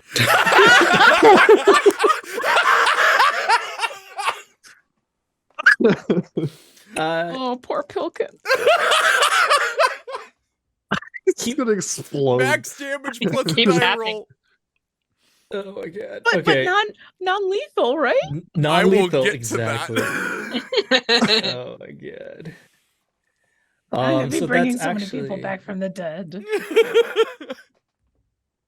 Oh yes, he said one dice is max, so that's going to be 19 crit damage. Okay. Plus, Pilkins. dread. He's a dread ambusher, so I have to roll an extra d8.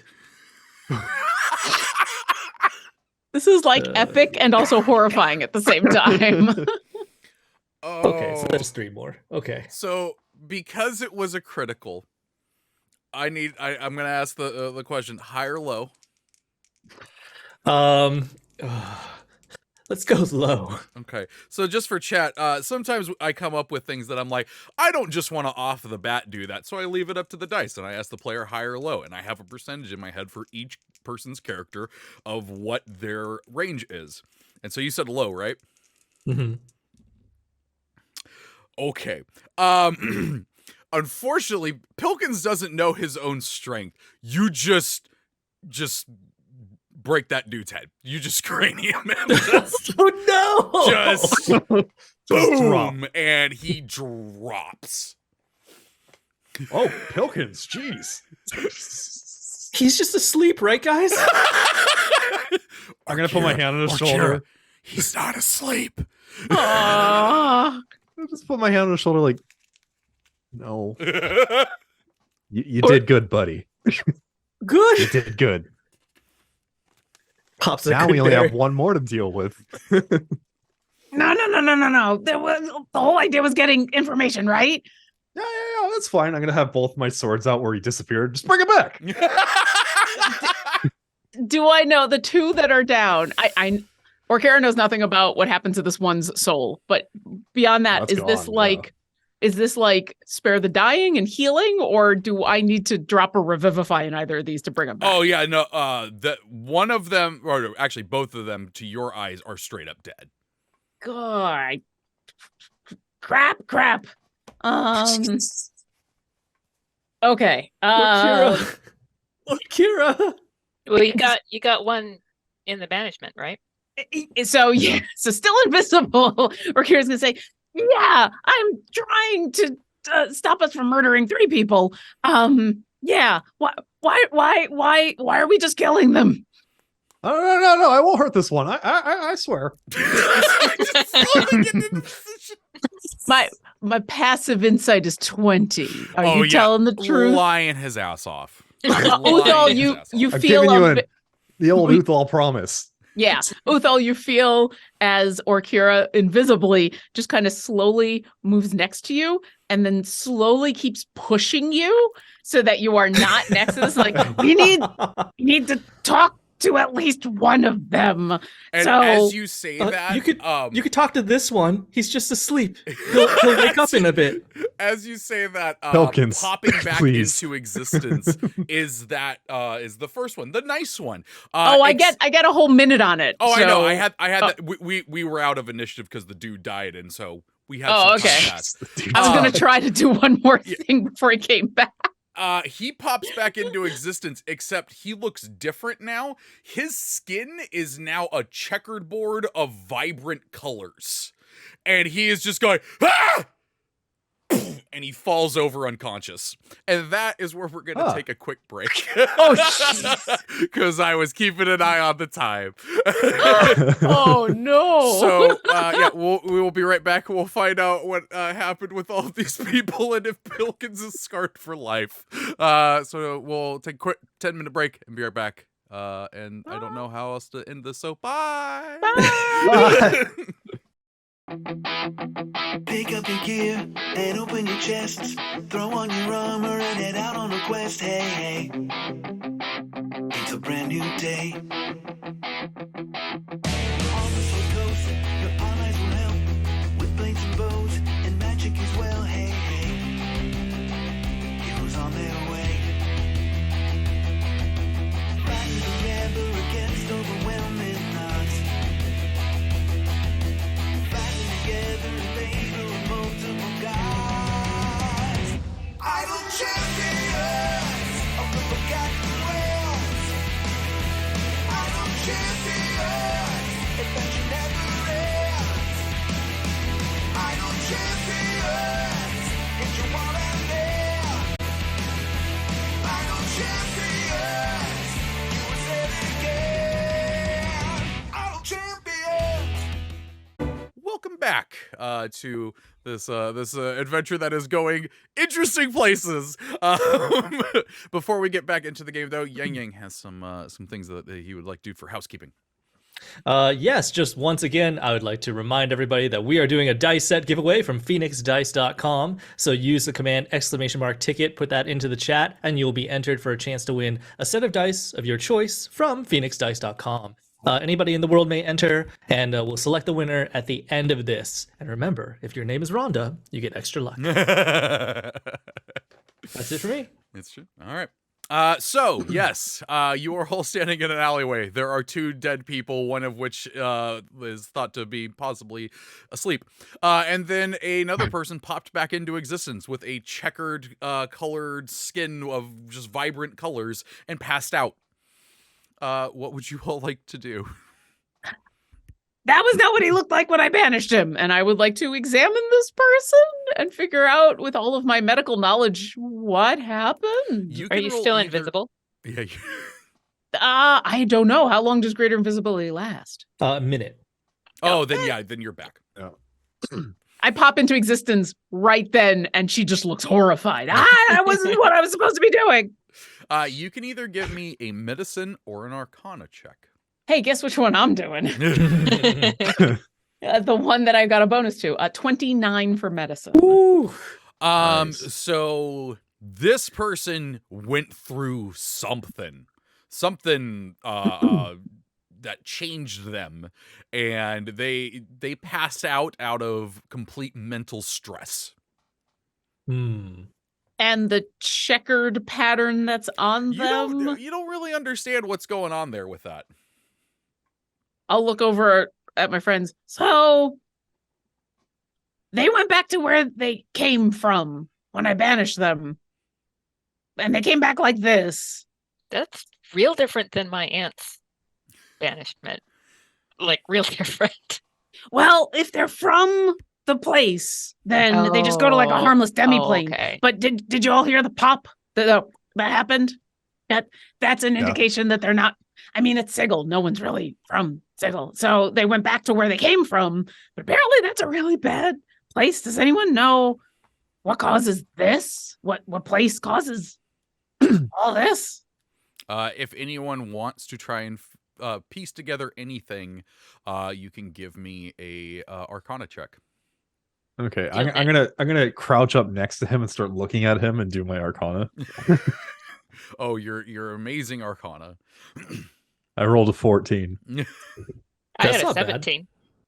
Ooh. That's good. Elysia, there's something familiar about the colors. The vibrancy of them, not so much the pattern of them, but the vibrancy of them reminds you of the swirling energies of the multiverse. Hmm, Oh. interesting. So where did he go? We need to wake him up so we can ask him where he went. I wonder if his universe is gone. Oh, Well- that's a good, yeah. It's interesting. Unless he's from like a kind of like board game type of universe where you know, He's this is from his original. Candyland. I mean, He's from Checker Island. I mean, or a place where everybody's made out of quilts. I don't know. It's very pretty though. When Sounds like a horrible Cozy. place. it depends. It could be also very cozy. Yeah. When I banish people, I don't send them to another like universe. I just send them back to their plane of existence. So unless they're from, you know what? I have no idea what's going on, and I'm gonna. we gotta ask them. Yeah, I'm gonna try to figure out how to gently wake this person up. Can I heal them? With the medicine score that you got, like I'll say that like maybe Rakira's got some like smelling salts or something like that in her handy haversack. And yeah, you're able to wake the person up. He's, It's okay. It's okay. It's okay. Hey, I mean, it's buddy. okay now. and he sees I'm so sorry. I was trying to save you, and I sent you back to where you came from, and apparently that was a bad idea. Where'd you go? I just remember swirling colors and nothingness, and it was vast and ever expanding. And It's all right. All right, breathe. Big.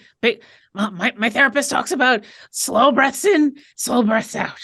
You know, like when, he immediately his hands are still up here. He's,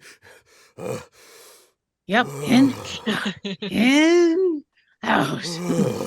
And you get the sense where Kira's had to do this a lot. Like she's taking on a cadence that's obviously someone else's cadence that she's learned. So where? Don't tell us what you remember. Where are you from? I'm from Baldur's Gate. Okay. What did you do to me? I thought I had sent you back to Baldur's Gate for a minute where you'd be safe, but you didn't go there, so I'm a little worried. Oh, the Duke said that my universe was destroyed. You sent me into the pure multiverse. Ooh. Wait, okay, multiple questions now. Wait, I shouldn't have sent you across multiverses. Are you saying that Faerun is destroyed in this universe? That's not how Sigil works. Sigil is on top of the multiverse. It is connected to all of them. You banish someone here, you banish them to their universe. Oh, and you came from... Okay, all right. Who's the Duke? You know, I have an idea in my head, and it's one of those I'm ask for someone give me a high or low. Hi. Okay. Okay, cool. You can see this man going through several expressions and thoughts, and eventually he just says, "If that's what we're trying to do, I don't want that. I don't want that for anyone.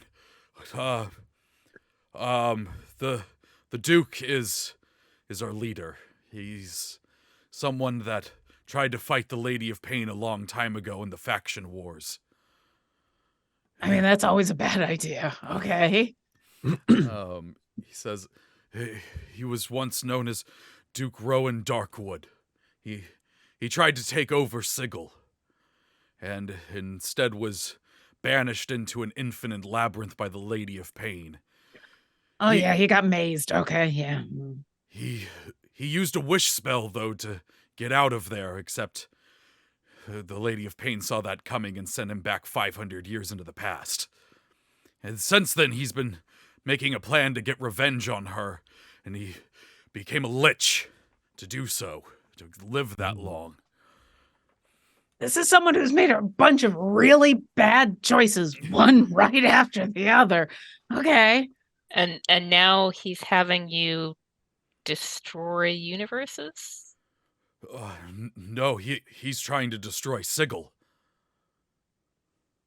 Well, if Sigil is at the top of everything and you destroy Sigil, Or you destroy everything, then it's Little not on anything. trickle-down So it, destruction there. so here's the thing. We've been investigating why universes are getting destroyed. And I feel like there's a cause and relationship here, but do you know anything about death energy? No. Okay. Do you know where this Duke is?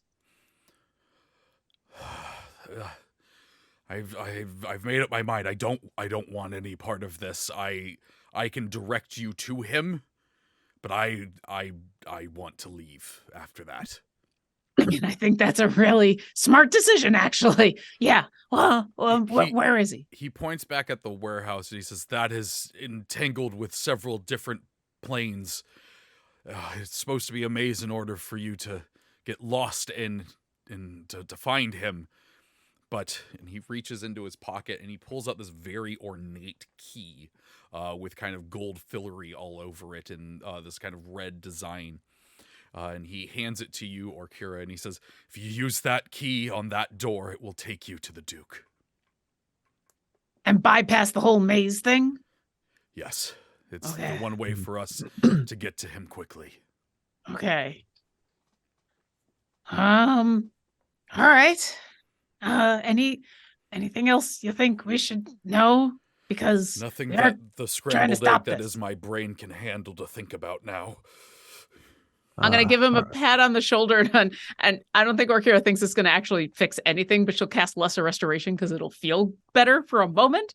She'll be like, yeah, you're gonna need to go lay down for a little while, it sounds like. When you cast Lesser Restoration, one square on his cheek turns back to his natural skin color.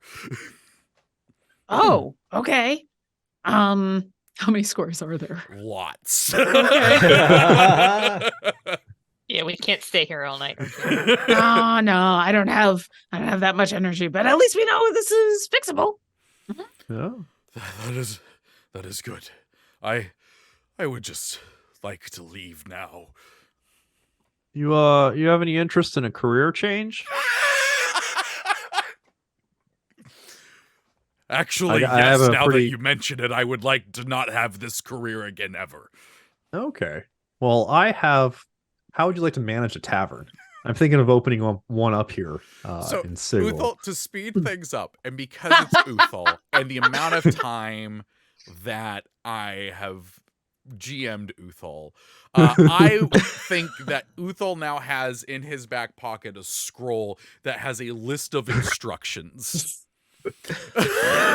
of how to properly and efficiently set up your franchise of a Fine Spirits Tavern, and a way to contact the overall business later on to get really registered with it. It comes with like a sending stone and a Yes. bag of gold so you can Yes. start it up and get it open. I'm like, don't worry, with your different skin color now, you won't be recognized by anyone. Just open up a tavern, get me good business and you'll be living good. He takes Here's it. the scroll. Oh, okay. And Sorry he's about just your gonna friends. Start walking away. And he is gonna, walk down the alley and vanish. Not All right, well, literally, just good turn the corner. news. Good news, everyone. We got a new tavern opening up. That's going to be pretty good. Silver Wow. linings. The silver linings. So, Yeah. do we want to talk to Wit before we go up against the Lich? Oh. I mean, or let Mrs. Fox know we have a fairly good idea of what's going on. So Yeah. you know that Mrs. Fox right now is She's went to go talk to the Lady of Pain. She is indisposed. I can always just send a sending and then we can keep going. Yeah, I was thinking about just going full force right into the warehouse, but you guys want to talk to like the Lady of Pain about this? No. Nope. Because No, I would like to meet her. I've helped out her daughter before, so I'm sure she'd be ecstatic to meet me. I don't know if that's a thing. But give me 25 words. And Orkira is going to stop for a second. She's going to cast sending to Mrs. Fox.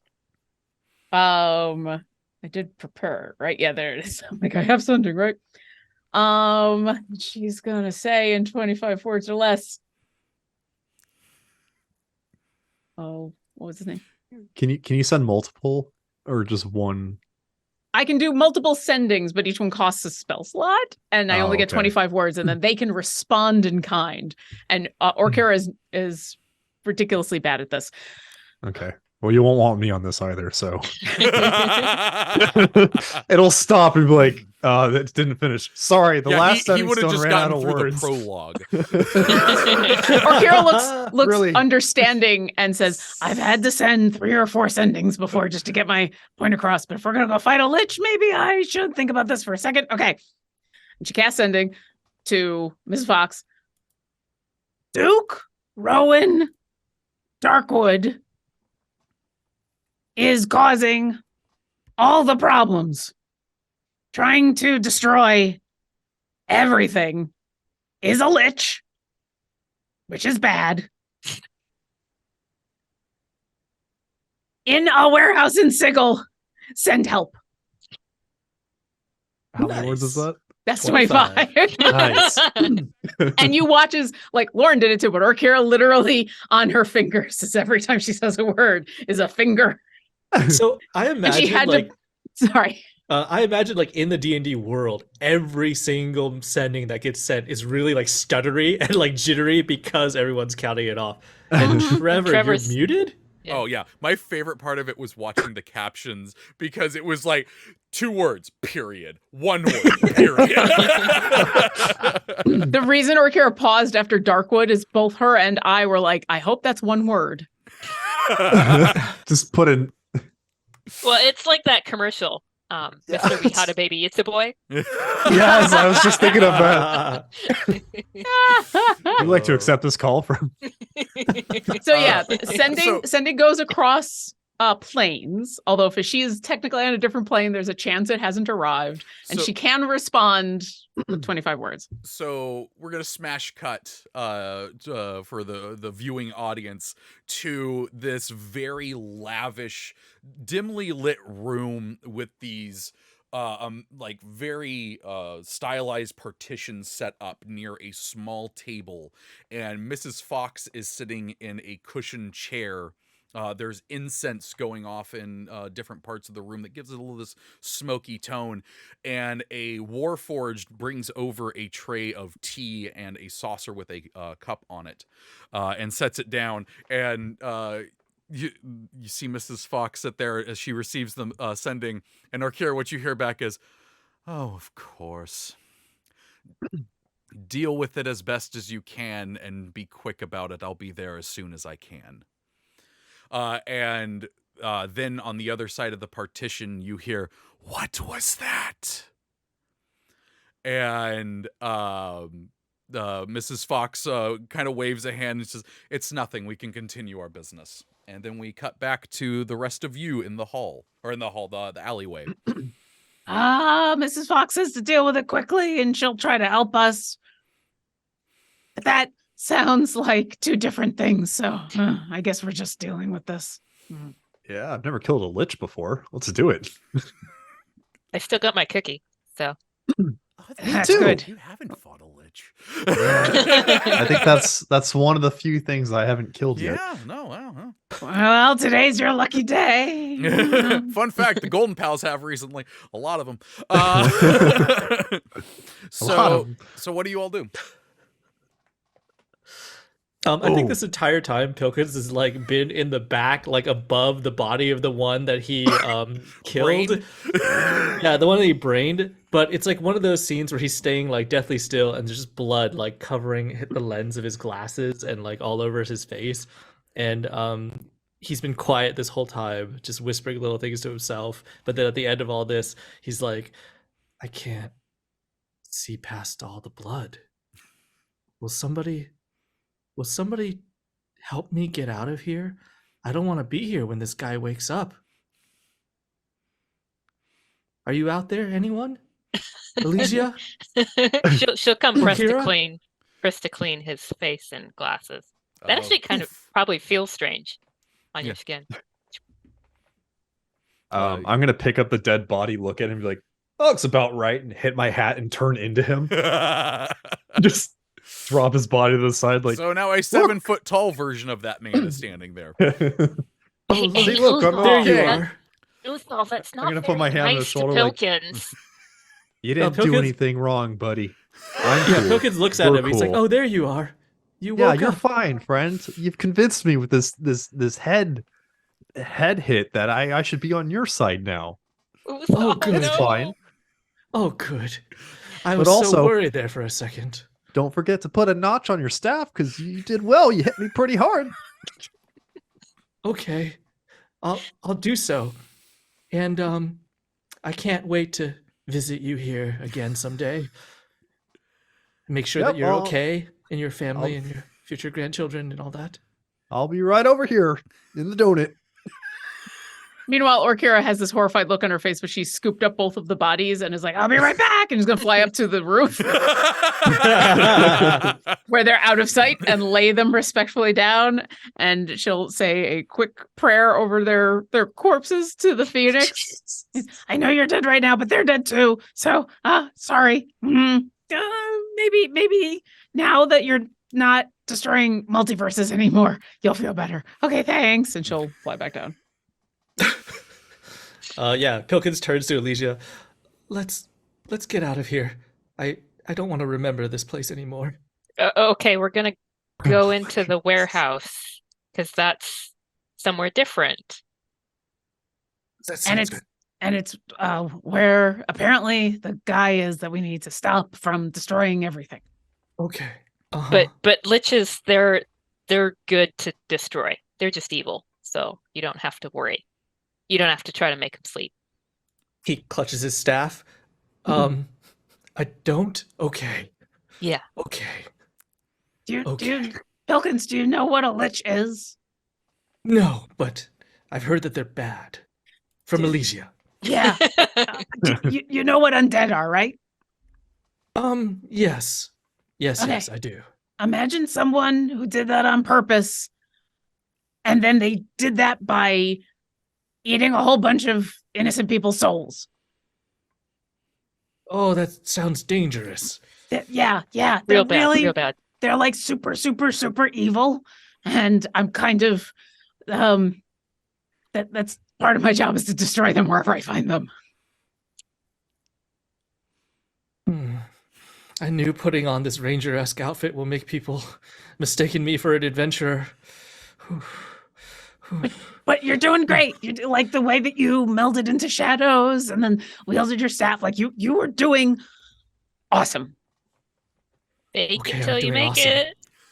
I'm doing awesome. Jazz hands. Okay. You were doing awesome. I love Okay. Luigi just trying in the background. Just like, Okay, it's like So lazy as I'm mirrors or cleaning- jazz hands. as I'm cleaning off my bloodied sword, I'm like, you guys know if liches have souls? Just clean. Kind of. Not one you want. Oh, you think you get the souls that the lich has in him with his soul? Is that like a combo deal? As I'm like just like swinging it around, like testing the balance is still good.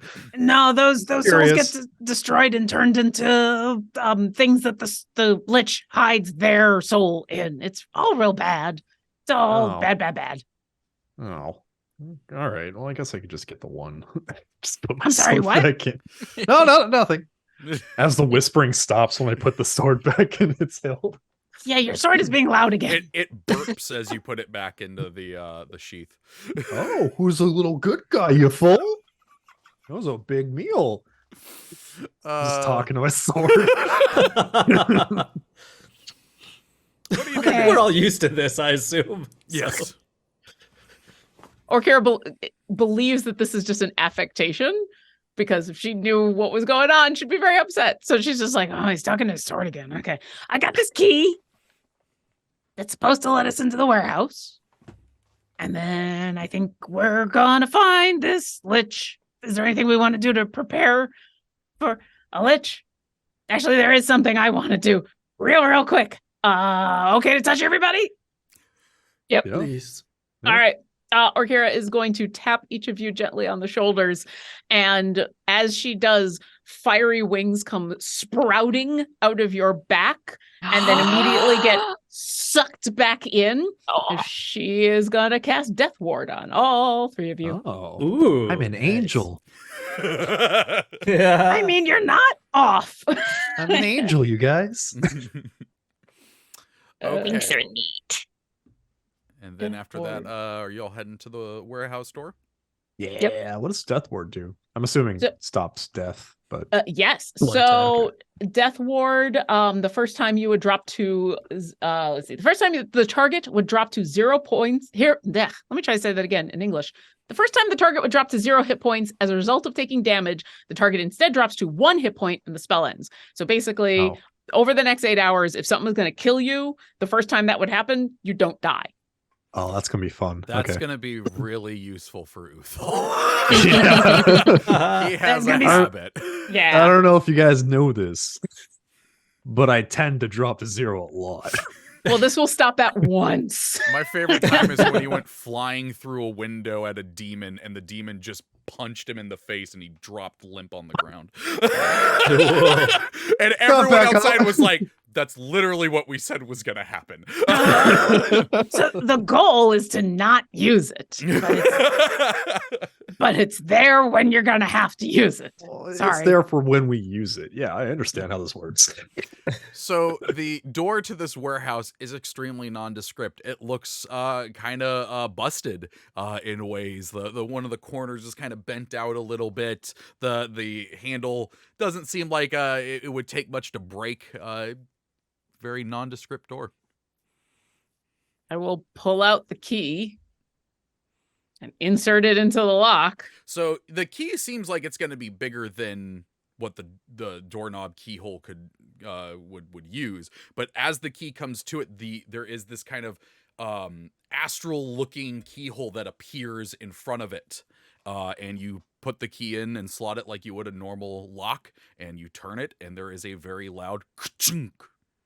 And then I'm going to look over at Uthal. Do you still look like one of the people? Oh yeah, the dead As one it that's on the roof. the live one that's here. Why don't you go first? Oh yeah, sure. Since you look like someone familiar. Yeah. And I'll unlock the door and step aside. So You guys want to like hide or something? That didn't work out very well the last time, so let's stay together. Well, what do you mean? Everyone's dead. Yeah. What? Yeah. Yeah, Pilkins, what? I mean, most of them. One. Sorry about the one I killed. You open the door, and immediately there is a burst of wind and snow that come out of the doorway. Oh Ooh. no. And you can see in front of you there is this icy wind-swept mountainside in front of you with dark clouds in the background, strong winds blowing around, and it looks like you are at the peak of a mountain. And this peak has a large cave mouth in it. And this doorway is kind of pointed directly towards there. Reminds me of Vialaga. Yeah, this is nice. He goes out Very there, starts cool. stretching a little bit, like Ooh, yeah. Reminds Yeah. me of Hell, and I'll wrap my wings around myself and yeah, you all find yourself there is a magical doorway that is just kind of sitting outside of this mountain peak as you all step into the cold snow. And there's nothing. If you look around it, it's just a door frame that kind of goes into nothingness. And the area around the mountain is completely covered in fog and cloud, and you can't really see anything below. I think Pilkins is like in a daze, and he just kind of slowly stumbles through the doorway, whispering, "Anywhere but here, anywhere but here." And then you are anywhere but there. Wish granted. Oh, don't use that wish. Nope. Not a good thing. Pilkins, you like the snow? No. Yeah, me neither. Let's go through that door quickly. Oh, So you're gonna go through Okay. you're gonna go into the cave mouth. Yeah. Looks like that's the way to Sweet. go. Okay. So you walk through. I'm assuming I this is one of those things that I feel like I need to ask, and I'm gonna ask in a way that is a suggestion, but I'm assuming you're leaving the door open. Okay. Yeah. When we get through, you mean the doorway to the warehouse, right? Yes. Does that door swing out or in? It goes in. Okay. Orkira is going to grimace, but then grab a whole bunch of snow and make a door stop. So, like, not the most effective door stop, but enough of a door stop with a pile of snow. While I was writing this adventure, I every time it came to a door, I was like, I know Arcana is gonna figure out a way to make a door stop. She really wants to stop a door when she's willing to use snow to do it. So the whole time she's like packing this big ball of dense snow into ice, and she's just grimacing the whole time, and then like. Okay. All right. I don't know how long that'll hold, but at least that's something. You're on brand. So you walk across this mountain peak, kind of dredging through the snow, and as you get into this large cave mouth, and I mean it is large, like this archway that makes the mouth of the cave goes up probably 40 feet. But as you get in there, it does start to like kind of come down lower and lower until about 20 feet. And it is dark in here, but the light from outside, because it is daytime, is showing into here. But eventually there is a source of light that you can see coming from around a small turn in the cave.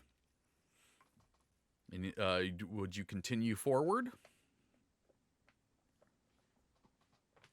Yeah, I'll be in the front Yeah. since I'm still disguised. Okay.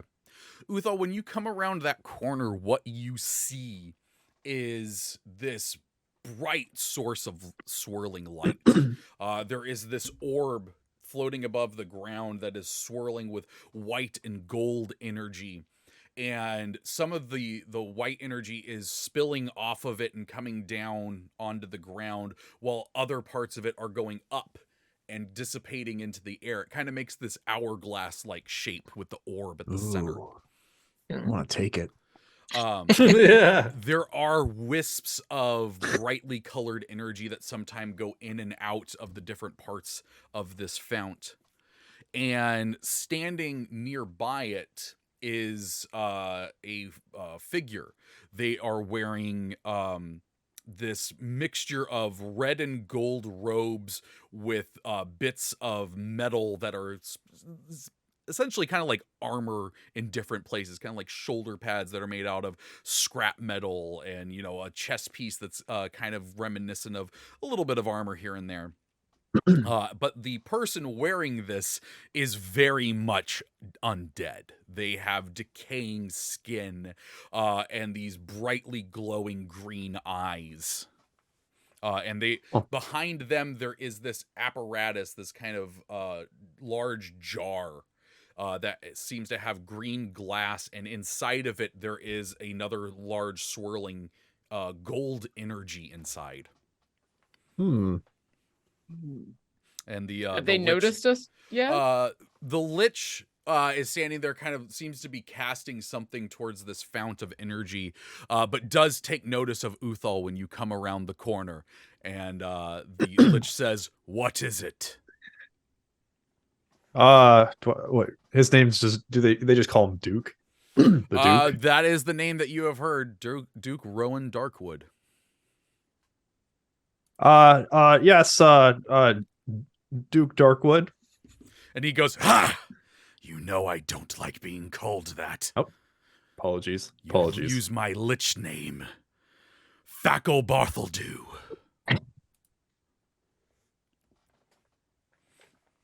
Sorry, Thackle Barthledew. I apologize. How things are. Roll a things are- performance check to not laugh.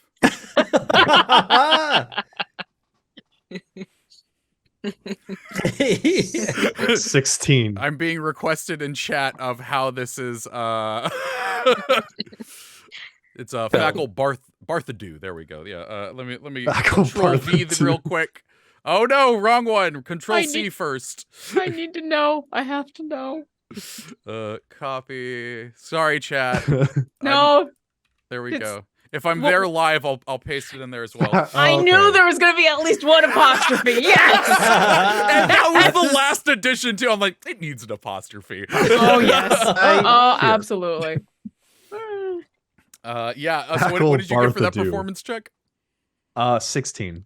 Okay. It actually hit the corner and rolled, and it was on a 1, and then it was just like 13. I'm Oh, like, that's the Nice. St. James BS. Yeah. And he says, "Thank you. What is it?" I heard some commotion in the alleyways, and some things were going down. A couple of the other guys went running after them, and I just wanted to give you an update that that was happening. I haven't seen them since. Who were they chasing? Who was it? It was some old man and a dog. They didn't specify. I'm actually very confused by why the they. lich looks confused. Yeah, I was also confused, so I didn't chase after them. But now I'm a little bit worried. Just wanted to give you a heads up. Well, thank you, but that is not a thing that needs to be brought to my attention. You're wasting my time. The ritual is almost complete. Sigil shall fall. I imagine the three of Nice. us are like just around a corner. Yeah, you are all. I'm hearing just this. talking. I'm I'm like, gonna look over at Oh. Alicia and be like, Do you have any idea? I'll stage whisper. Do you have any idea what kind of ritual he's doing and how we can stop it beyond just destroying him? Can Alicia like peek around enough to like Give me a do an stealth Arcana check. check? Okay. He's not like super stealthy, but we'll try this. I feel like a wolf is stealthy. Stealth wolf. Well, you're in the snow. Or... Actually, yeah, Yeah. probably Stealth wolf. wolf is better for walking around in the snow, so she probably is a wolf right now. That's what I had assumed. Okay. Yeah, okay. I still would have asked that. Just of the wolf. Mhm. 12 stealth. Okay, you peek around. Give me an Arcana check. Okay. And if it smells like anything, the wolf is smelling the magic Smells too. like death. 23. Nice. That from your travels with wit and whatnot, that is a fount of multiversal energy. They sometimes leak into different universes, and have strange effects on them. The immediate area, not the whole universe. However, when you peek around to do that, you hear the lich go, "Who is that?" Oh, looks like one of the wild wolves out here. Hold on, I'll hey, get. I'm just gonna shoot. Like, Shoo, go listen, on, get walked out in here from the outside. Get out of here. She shoes. Yeah, that's fine. So how do you change like what is the ability that lets you change into the wolf? So it's a Lithari thing. So Lithari elves just have a wolf form. Okay. So it's not a spell that she Okay, does. cool. And she probably shouldn't like flick back like all the time, Mhm, but yeah. No, okay, that's fair. However, while I was looking that up, I did realize something else. And the lich, as you're shooing them away, kind of takes a closer look at you, Uthal, and goes, "You're not one of mine." Well, of course I am. Look at me. I'm wearing the drab. I'm you wearing know. the drab. I've got I'm it wearing all that. here. Yeah. And he starts to walk towards you, and he says, "No, you're not.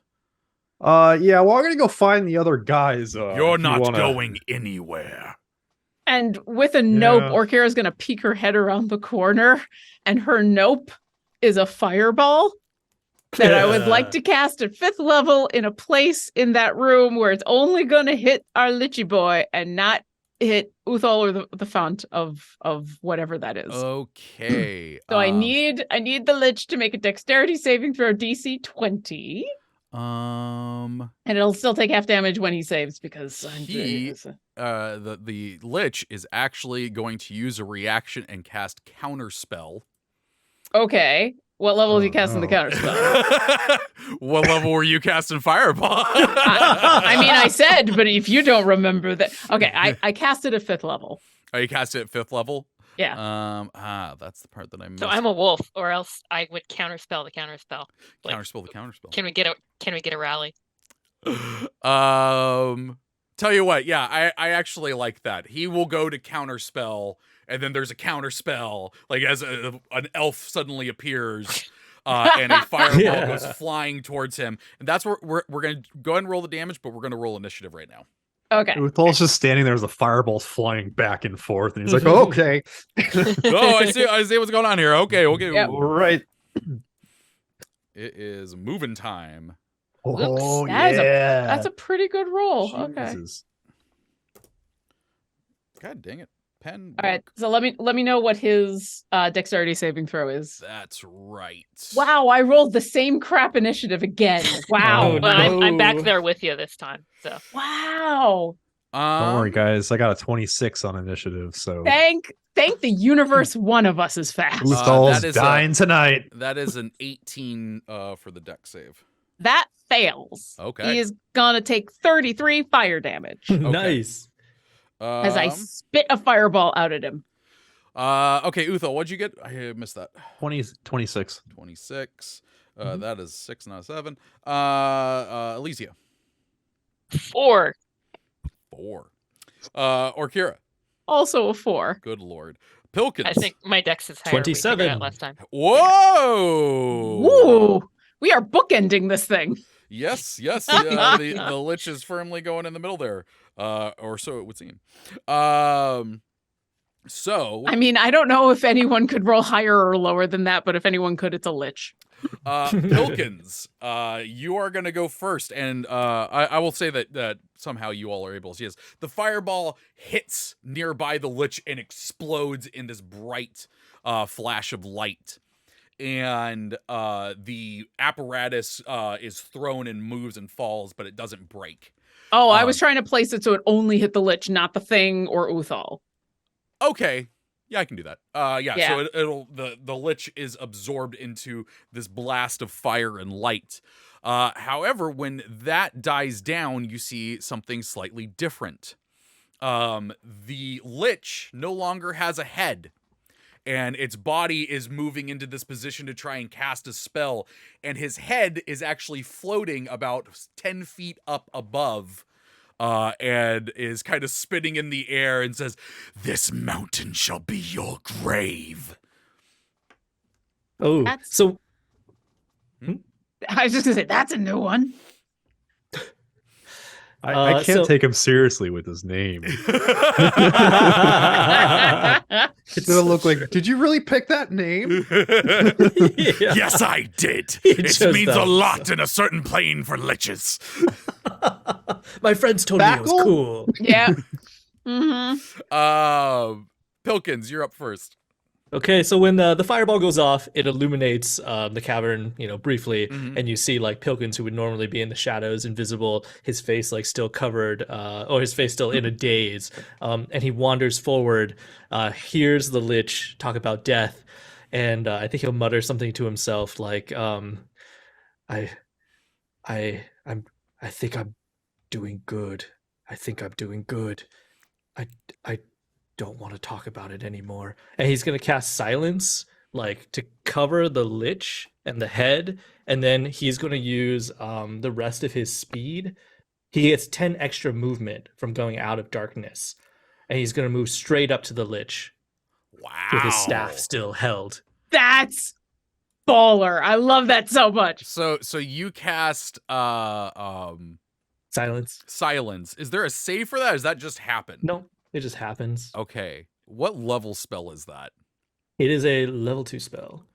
The body will counterspell that Mm. as you move up towards him. Can he counterspell if he can't see me? Ooh, that is a solid question. I believe counterspell says a target you can see. I think you're right. You know, just for posterity, and so chat knows as well. You may attempt to interrupt a creature in the process of casting spell if the creature casts spell third level lower. Oh, you don't actually need to see it. Well, look at the Yeah, let me read this. It's read the small text. That's the only way I could put it. It's because I've missed it. Oh a yeah, couple there it times. is. Yeah, freaking the small detail, which you take when you can see a creature within 60 feet of casting a spell. So no, they cannot cast counterspell. So silence falls suddenly in that area of the room. Yeah, and then from the darkness, like Pilkins just like sneaks up to him with his staff held, with his like finger held to his lips.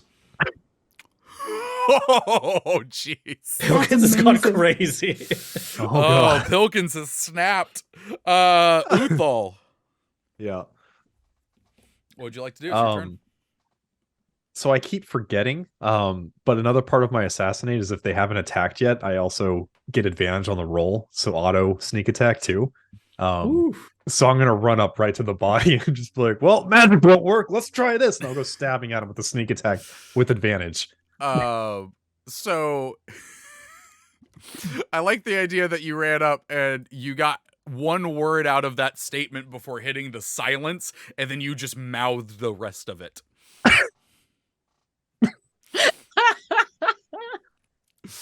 Okay. Go ahead and make that attack. Okay, let's see what we got on the first one. Oh, 3. That's not gonna be good. Let's try again. All right. Crap. So screw it. I'm gonna use a luck point too. I got a 1, and then I also got a 2. So I'm gonna try a luck point to see if Okay. so high well still a high 14 on a hit. That will hit. Oh, so I guess no use to use the luck. Okay. Yeah, I'll just do that then. So sneak attack. Yeah, that will hit the body. Yeah. Is it the Okay, running perfect. into the silence that bothers Uthal just enough that you have to? He doesn't like the silence. He likes to hear himself talk, which you know, mean, that's if it's fair. gone, it's an issue. He can't be his Alright, full well- self without his running commentary. Mhm. See, yeah. 27 plus 6, 33. That's the damage. Yeah. Nice. Yeah. And then I'll go with the old backhand stab. Backhand stab, huh? Ooh, for a 26 to hit. That will hit. Okay. And that'll be 11 damage. So 41 total. Is that what I got? 26 plus 11. Oh no, I heard. Oh wait, 30. no, 26 was to hit. So yeah, what was it? I forgot I already. thought you got 30 to hit, or to 30 damage. I'm just gonna do Might have 41 been. and just Yeah, stop, sounds good. Yeah, there we go. All right, Uthal goes up and silently gets some good jabs in on this lich body. Just very confused. Very confused. So then we're gonna go there. All right, and now it's good news. It's the lich turn. I rolled separately for the body and head, and it got smack dab in the middle of all of y'all's initiatives. nice. And I I mean, don't that's fair. usually roll separate. Okay, so let's see. Yeah, we're gonna do that one. So the lich, or the head of the lich, is going to open up its jaw, and this or no, I guess it can't do that one there. It will move. The head will fly across the room and get in range of. Is the head within my attack range? No, it's 10 feet up. No, wait. It flies through the air and gets in range of Orkira and Alicia, and it is going to do one of its abilities, which is a howl. I need the two of you to make a Constitution saving throw. Okay. Ugh, Oh. it's a 12. Okay. Just fixed my magic item for the saving throw, so I'm happy. That's a 21. Okay. Alicia, you are frightened of this lich head until the end of your next turn. Or Kira, you said you got a 12? Yeah. You drop to 0 hit points. What? Jeez. Cool. We'll drop. Oh wait, or- but her death wait, ward. no. She death warded Does that everyone count? else. I didn't, and you know what? If it's not from damage, it wouldn't have worked either. Am Yeah, I that's high what I was enough gonna level say that that too. other thing goes off? Hold on. Oh no, I'm not a high enough level. Okay. Yeah, Orkira just falls over. Just drops No! from the house. Oh no. I will remind everyone, you have a cookie on you. I'm going to use cookies the same way that I do health potions in my home game, which is if you were to drink it, it is a bonus action. If you were to administer it to someone else, it is an action. Okay. So that the head does that, and then the I body. mean, that's a thing. That was a good move. Hmm. Yup. The body though, jeez. Hang on, let me see. Oh, I don't think it has that spell. Oh, dang. It's kind of SOL right now. Which I really love. I dare you to move. Oh, God, the thing is I don't think if it has any other choice. Let me see. Oh, there we go. Do you have? Of course it is. Yeah, no, the body is going to make a mad dash for their how big is the silence? 20-foot radius, 40-foot diameter. Wow. Okay. Yeah, it would have to use a dash action. So in other words, the two of you get an attack of opportunity against it. Sweet. Yeah. Don't let it out. Stabs. And that's just the normal attack with your weapon, right? Yeah. Yeah, Okay. your Okay. primary weapon. But if you hit again, you get sneak attack. Does a 19 hit? Yes. rolled No, sneak attack would not happen because it is once a round. Oh, I thought it was once a turn. Once a turn. Yeah, Is it it was Once per a turn. Yeah. Ah, screw it. Get your sneak attack in there. Because if Sneak you put, attack. you put the rogue and the battle master together, so the battle master tells the rogue, "Hey, go hit that thing again." Oh, it's so good. Yeah, it's Anyway. so I good. didn't realize that is awesome. Uh-huh. Yeah. Well, that's why Uh-huh. Sentinel rogues are also a powerful thing. Mm-hmm. Yeah. I rolled a 12 though. Is that gonna hit?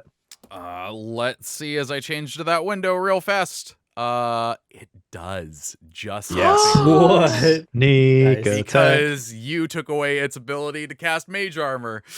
Heck yeah. Okay, so for See me, what I rolled. not only does Pilkins hit it and deal 12 points of damage, but because he is a sentinel, that Lich's speed is immediately reduced to 0. Oh, nice. Okay, it stops full bore right there. Does not move anymore. We're actually just gonna say that it kind of trips and tumbles. It doesn't have a head. You know, it can't see Yeah, where it's yeah. going very well. Nice. What ridiculous damage did Uthal do to it? 38. So here's what happens. Pilkins puts out his staff and just kind of shoves it right into the lich body's chest and makes it stop, just dead in its track. And then Uthal, with both rapiers, just takes a swipe and severs the torso from the body. And they both just fall lifeless to the ground. Perfect. That doesn't count as a soul, right? It did not count as a soul. Oh, Okay, bummer. so it's in the head.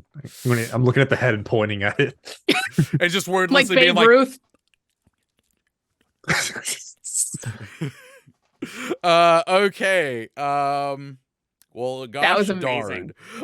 Now it is considering one person's dex is now 0, Alicia, it's gonna be your turn. Well, I was going to ask if she's frightened of both the head and the body, but Just I the guess head. that's just that. And so. it is currently floating about 15 feet above you. Okay.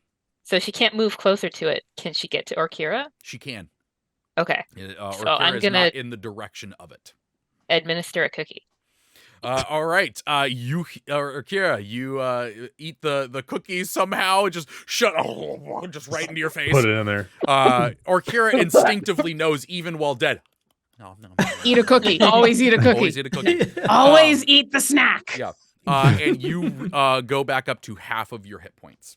Okay. All right. That's good. That's good. That would be 53. Okay. So Alicia, you used your move and your action. Is there anything else you would like to do? Nope. Okay. Orkira, it is your turn, and Alicia is standing next to you with crumbs on her hands, and they're all over Orkira's armor as well. Thank you. I don't even know what happened. Ow. And I'm gonna look up past her at the head, and then I'm gonna go, Oh, that's what happened. All right. And I'm gonna cast Guiding Bolt at the head Oh, at good 7th choice. level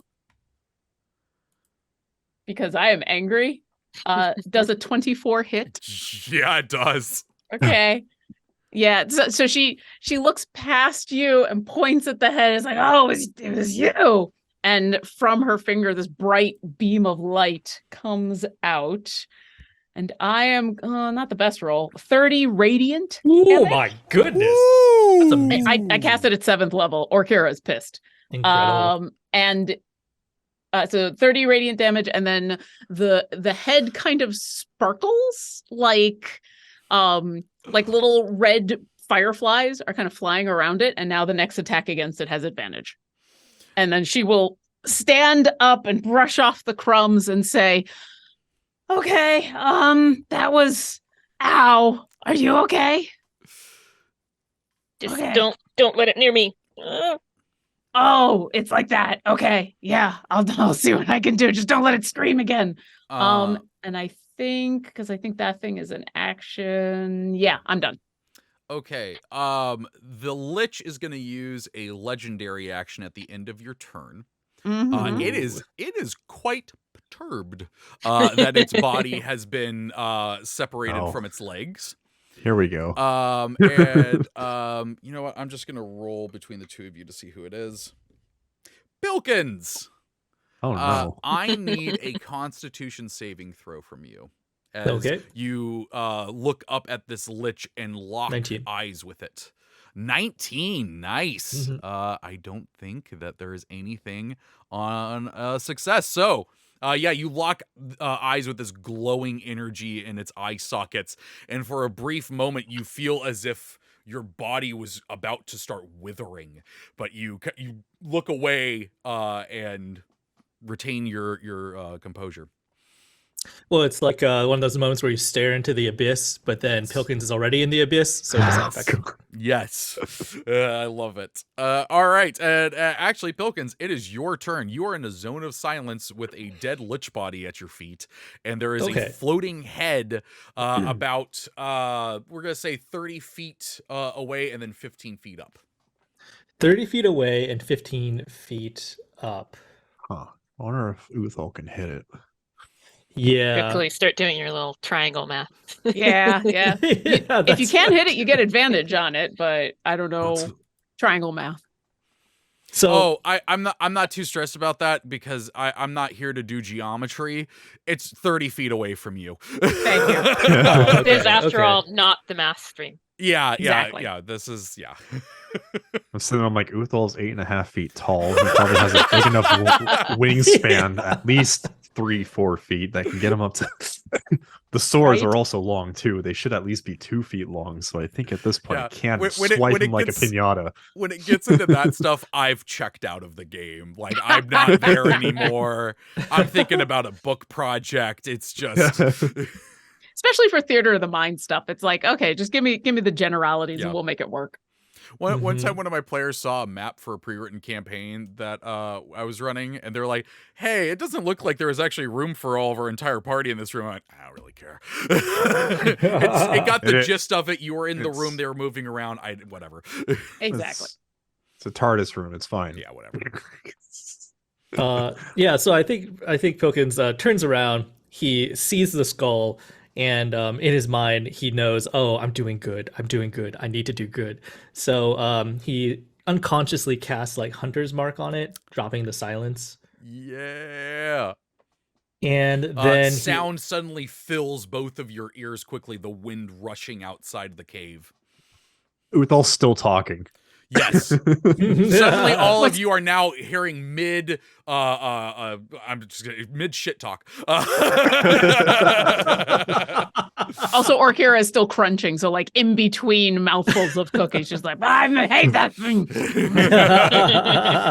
But again, got that real great chocolate chip cookie taste in your mouth. So it's delicious. Yeah. Absolutely. The best way to come back from being dead. I'm legit sad that I have no more. Oh my god. Okay, that's another 20. Are you serious? Yeah, so let's go for it. Pilkins. I love that Pilkins, this is like his hero. Oh my So goodness. This is what, his hero what battle. attack are you doing? 22. He's still using the staff. Like, he's just using it as a regular staff because he has no idea. He just picked it up from the Lost and Found. But okay. So here's the thing. So it is still up in the air. Like when I say it's 30 feet away, it's 30 feet like diagonally from you. We're gonna go with that.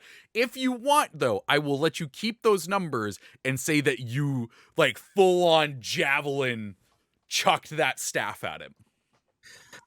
Yeah, sure. I could also try to, if it's near a wall, I could try to run up the wall and It's not unfortunate. It's kind of floating in the middle of this room.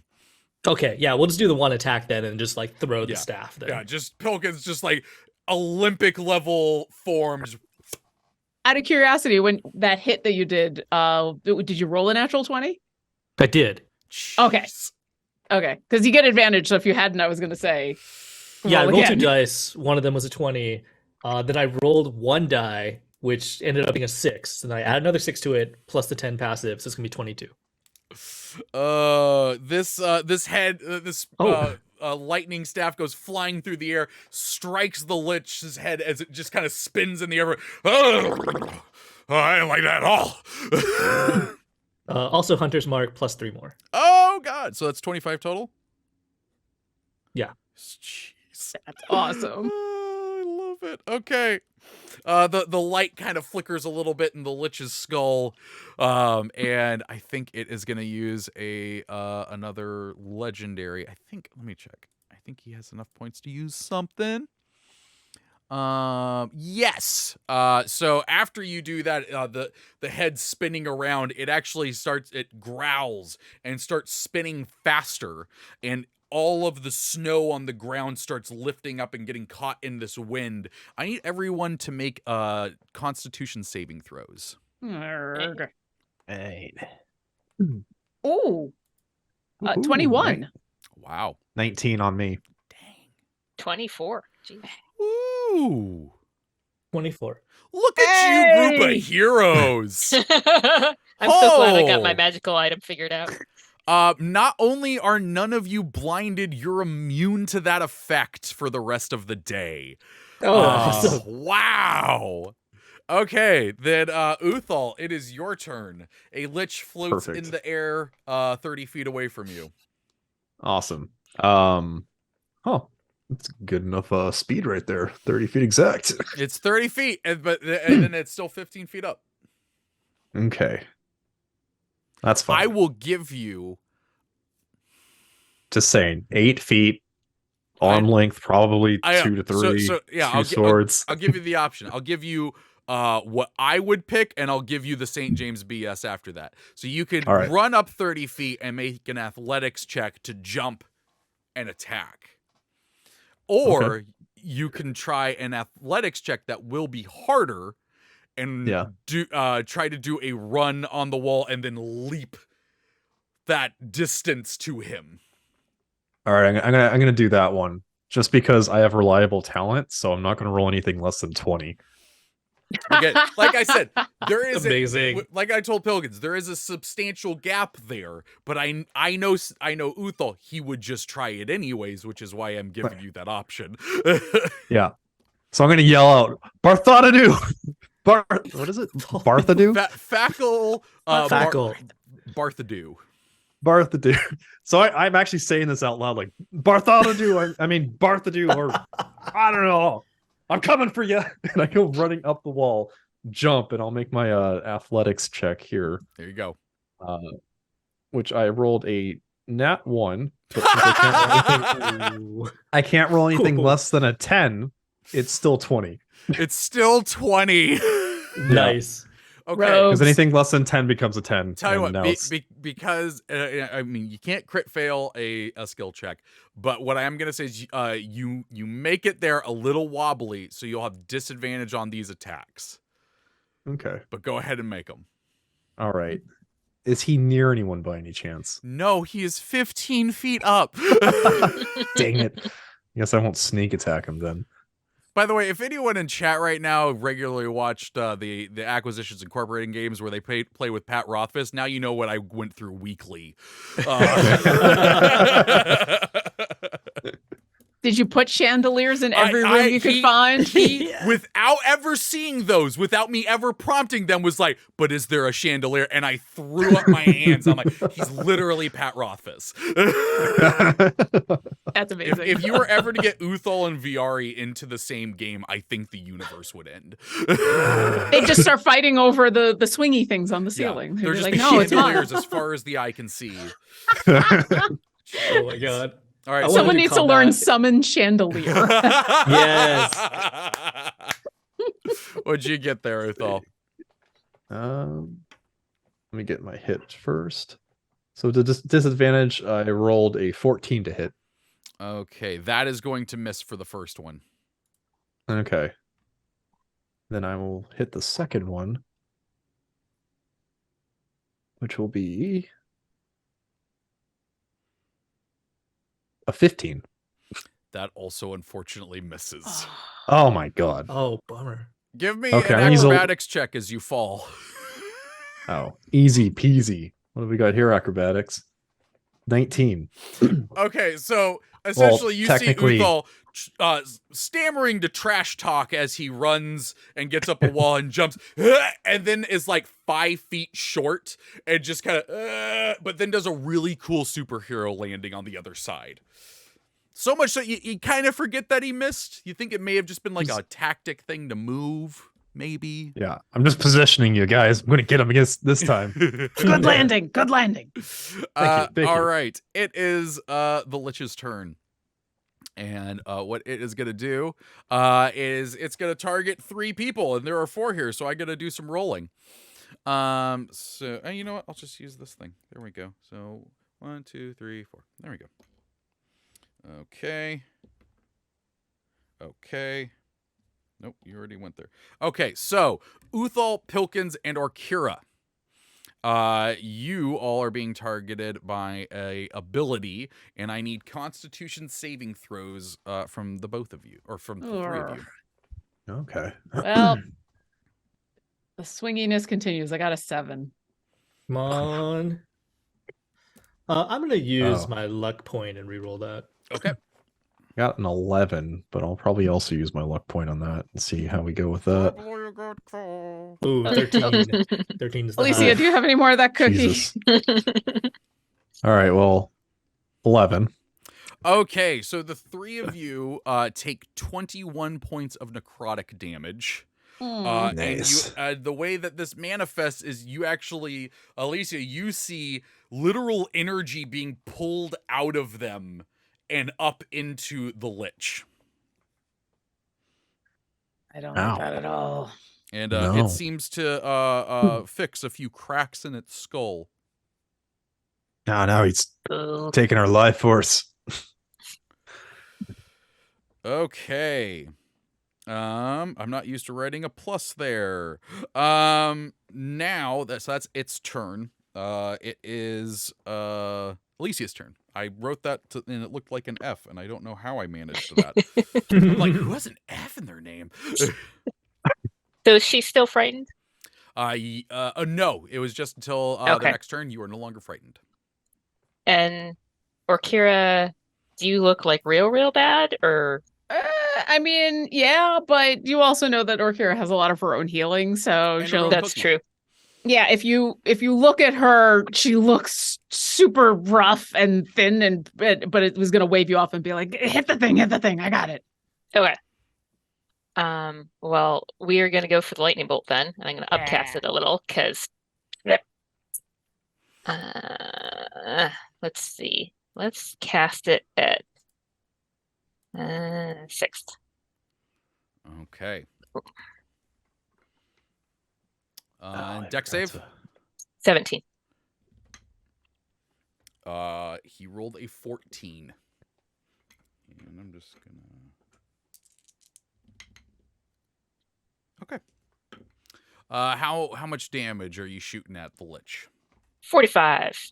All right. You see that the lights in the eyes were kind of out for a moment, almost as if like his eyes were closed as the energy was pulling in, and then he opens his eyes to a lightning bolt coming in. And takes 45 lightning damage to the face. Yeah, that's math. Yeah, that's math right there. Good math. Anything else on your turn after casting a lightning bolt? No. Okay, Orkira. Okay, so as I wave off Alicia, she's just kind of rubbing at her chest a little bit. I'm going to do a quick healing word on myself and get a little bit of health back.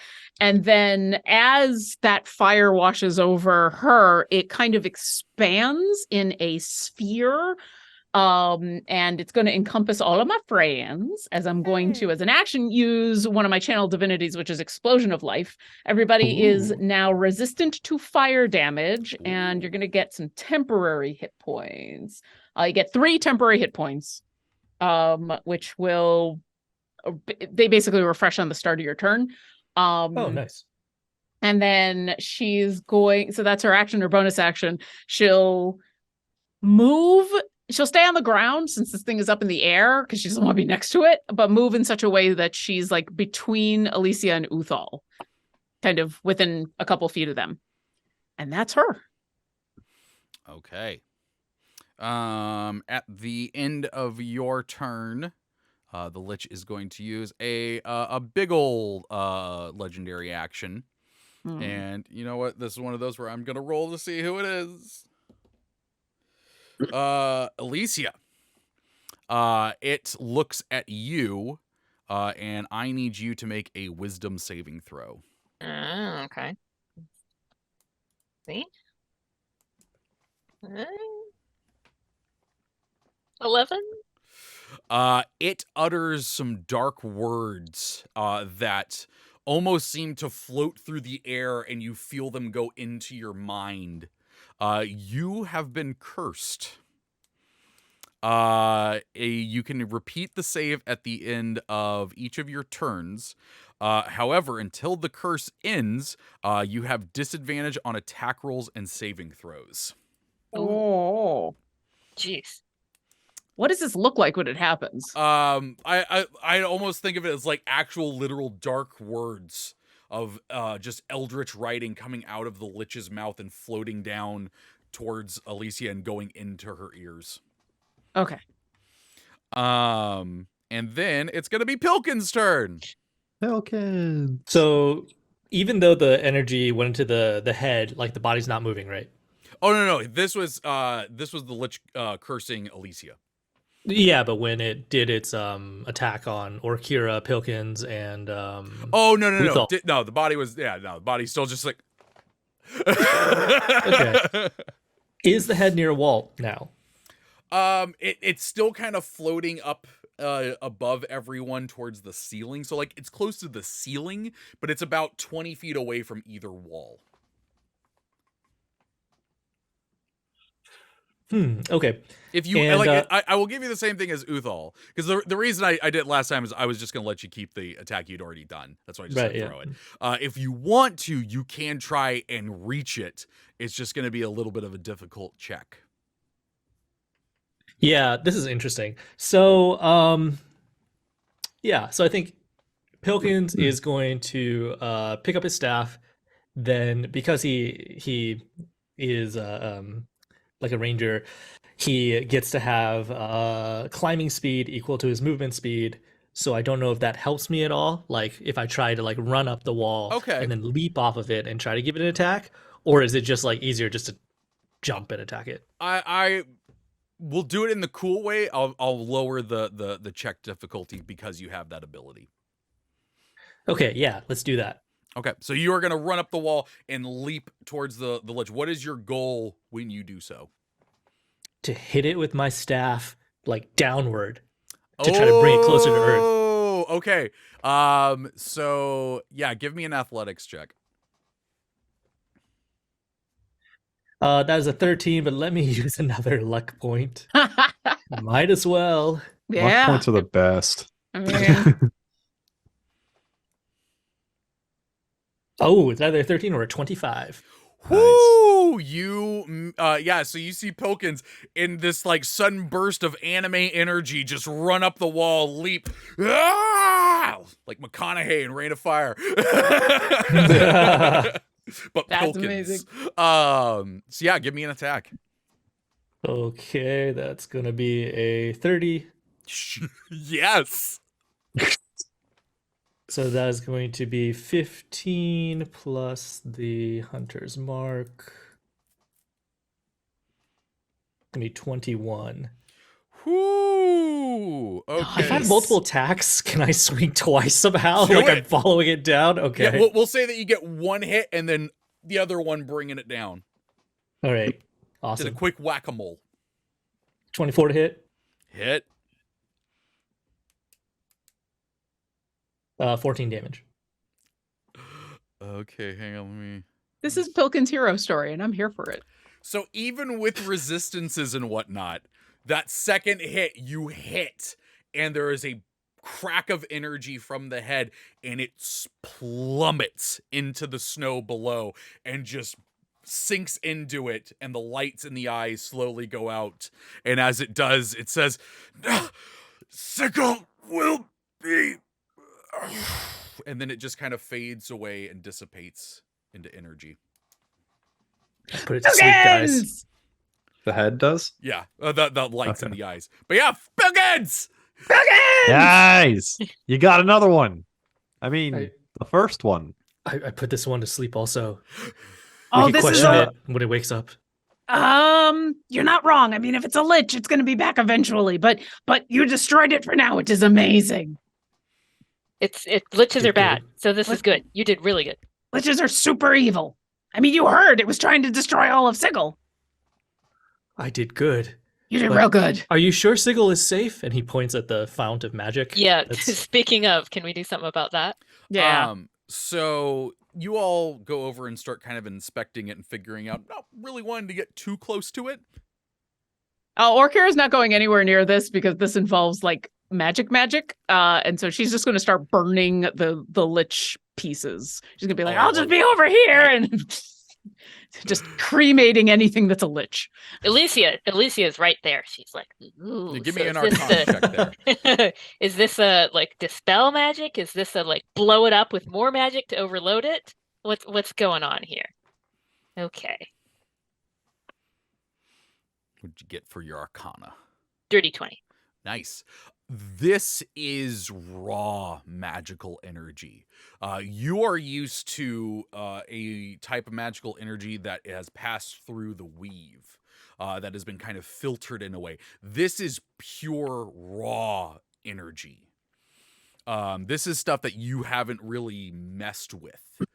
And as you're kind of, seeing this and be like, ooh, I don't really want to get near that. You all hear this snapping sound. And suddenly, Mrs. Fox is standing with you all. And she's like, oh, jeez, that didn't tell me it was in the snow. Right? I don't Ugh. like the snow at all. Me neither.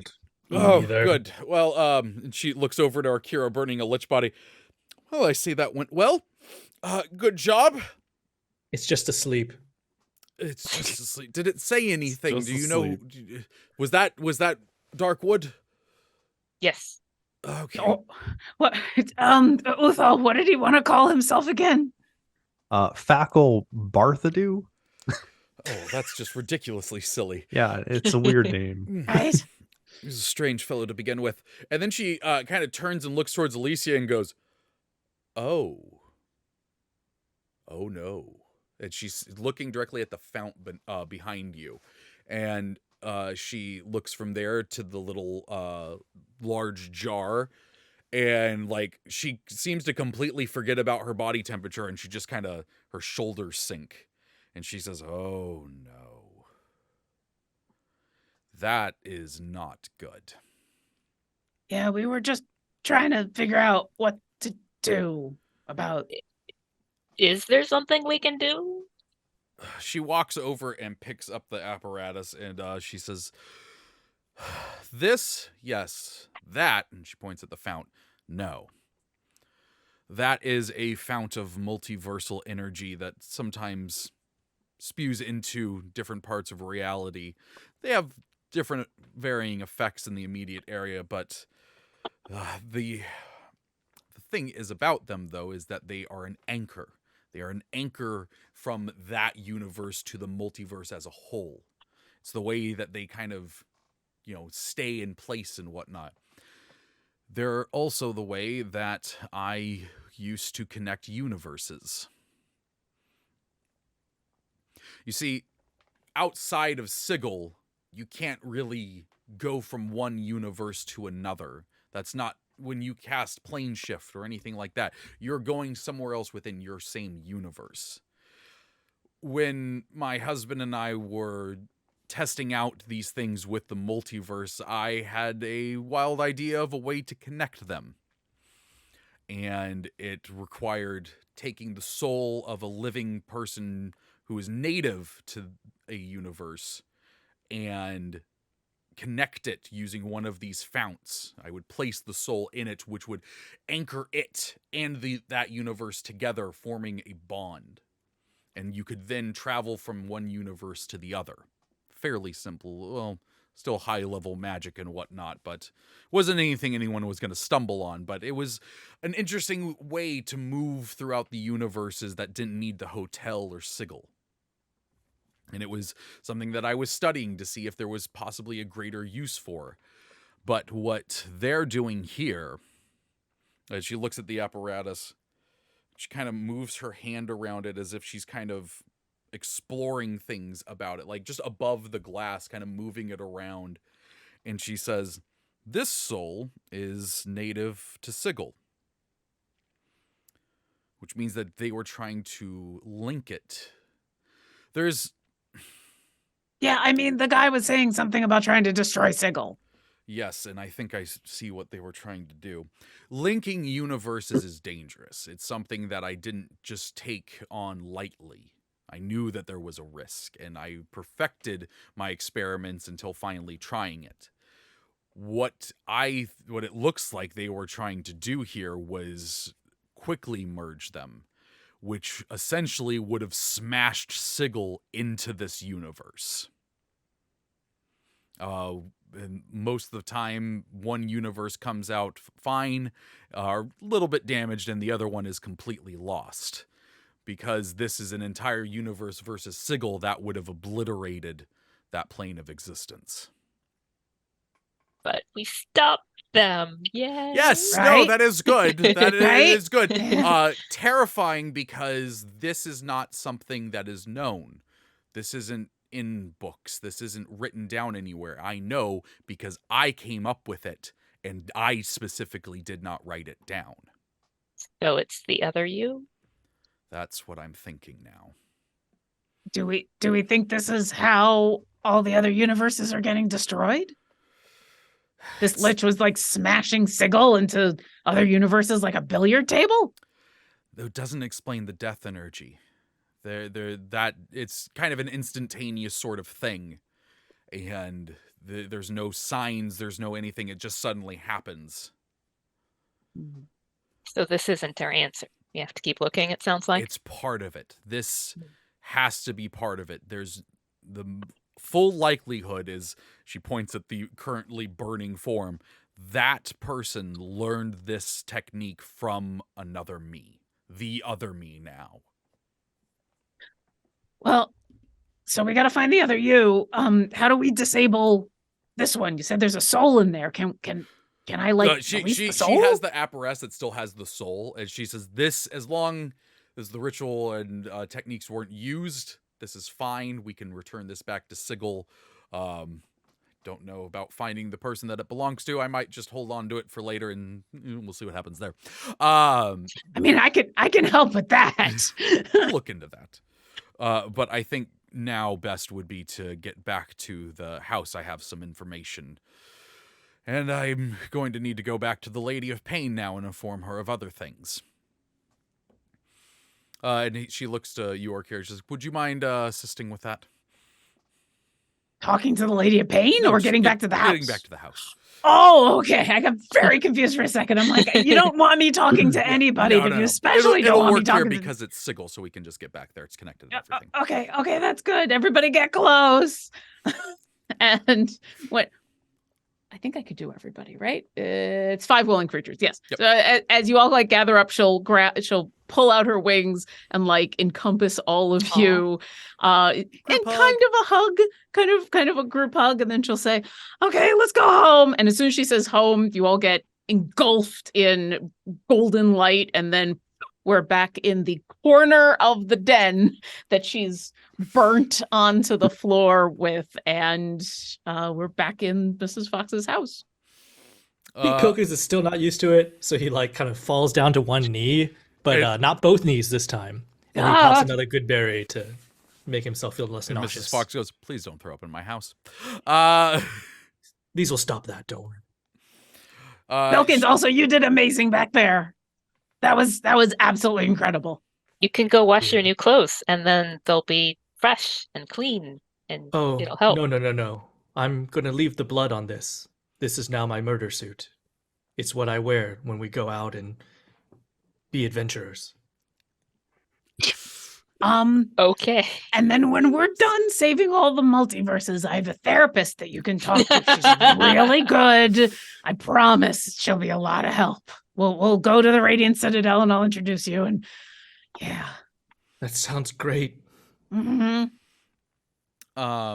Mrs. Fox walks back into the living room and she says, okay, so a little bit of update on my end. So good news, the Lady of Pain is going to ignore your outstanding crimes that she seems to think they are, for the time being, as the whole of the multiverse is a bit more important. She did give me one piece of information, which is where we're going to go next. She says that there is a prophecy, a old prophecy, the first prophecy, in fact, about the end of the multiverse as a whole. It has been lost to the eons and eons that it has existed, but she believes that it exists in one place, and if there's no other place, it would be here, and that is the Eternal Library on Markathana. It's in a library? That seems like a place anyone could just check out a prophecy. Not quite. It is a heavily guarded and protected library that keeps the entire knowledge of the multiverse in it. Oh. Still, it sounds like kind of Pilkins' speed. You might not even need your murder suit. We should get you a library card there. I think I'd like that. Yeah. And she's gonna say, yes, we will take a trip there very soon. However, I need to go inform the lady of what has just transpired and keep her up to date. Otherwise, she will get testy with me, and that is the last thing we want. The last time she got testy with me, well, what's the term? Frenemies? We were frenemies for a while. So, yes, get some rest. Make sure Wit hasn't broken anything, and I will return and we will make our way to Markathana. Sound good? Okay. Yes. Yeah. I could use a moment or two. I think Orkira just kind of passes out onto the couch. She kind of sits down. It's like, I haven't been dead in a while. All right. It's catching up on me. And I think that is where we are going to stop for this week. Oh. I love that not even the climax of this adventure is a lich. That the lich is like just a speed bump on the way to climax.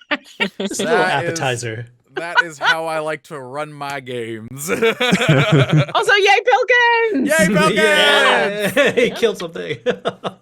Killed a lich! Killed a lot of people so far. Shh. He just killed a lich! Oh man. Yeah, this is absolutely fantastic. Thank you all for continuing this game. I'm having a blast. I hope you all out there in chat are having a blast as well. And before we get out of here, we're gonna do our outros real quick, get some housekeeping, and do a dice giveaway. So Ying, let's start back off with you, and we'll clear all that stuff up. All right, cool. Hey, what's up, everybody? My name is Yang Wang. I am a regular here on the Dungeon Scholars channel. If you want to hang out with us and chat more casually, type in !Discord into the chat for a link to our Discord server.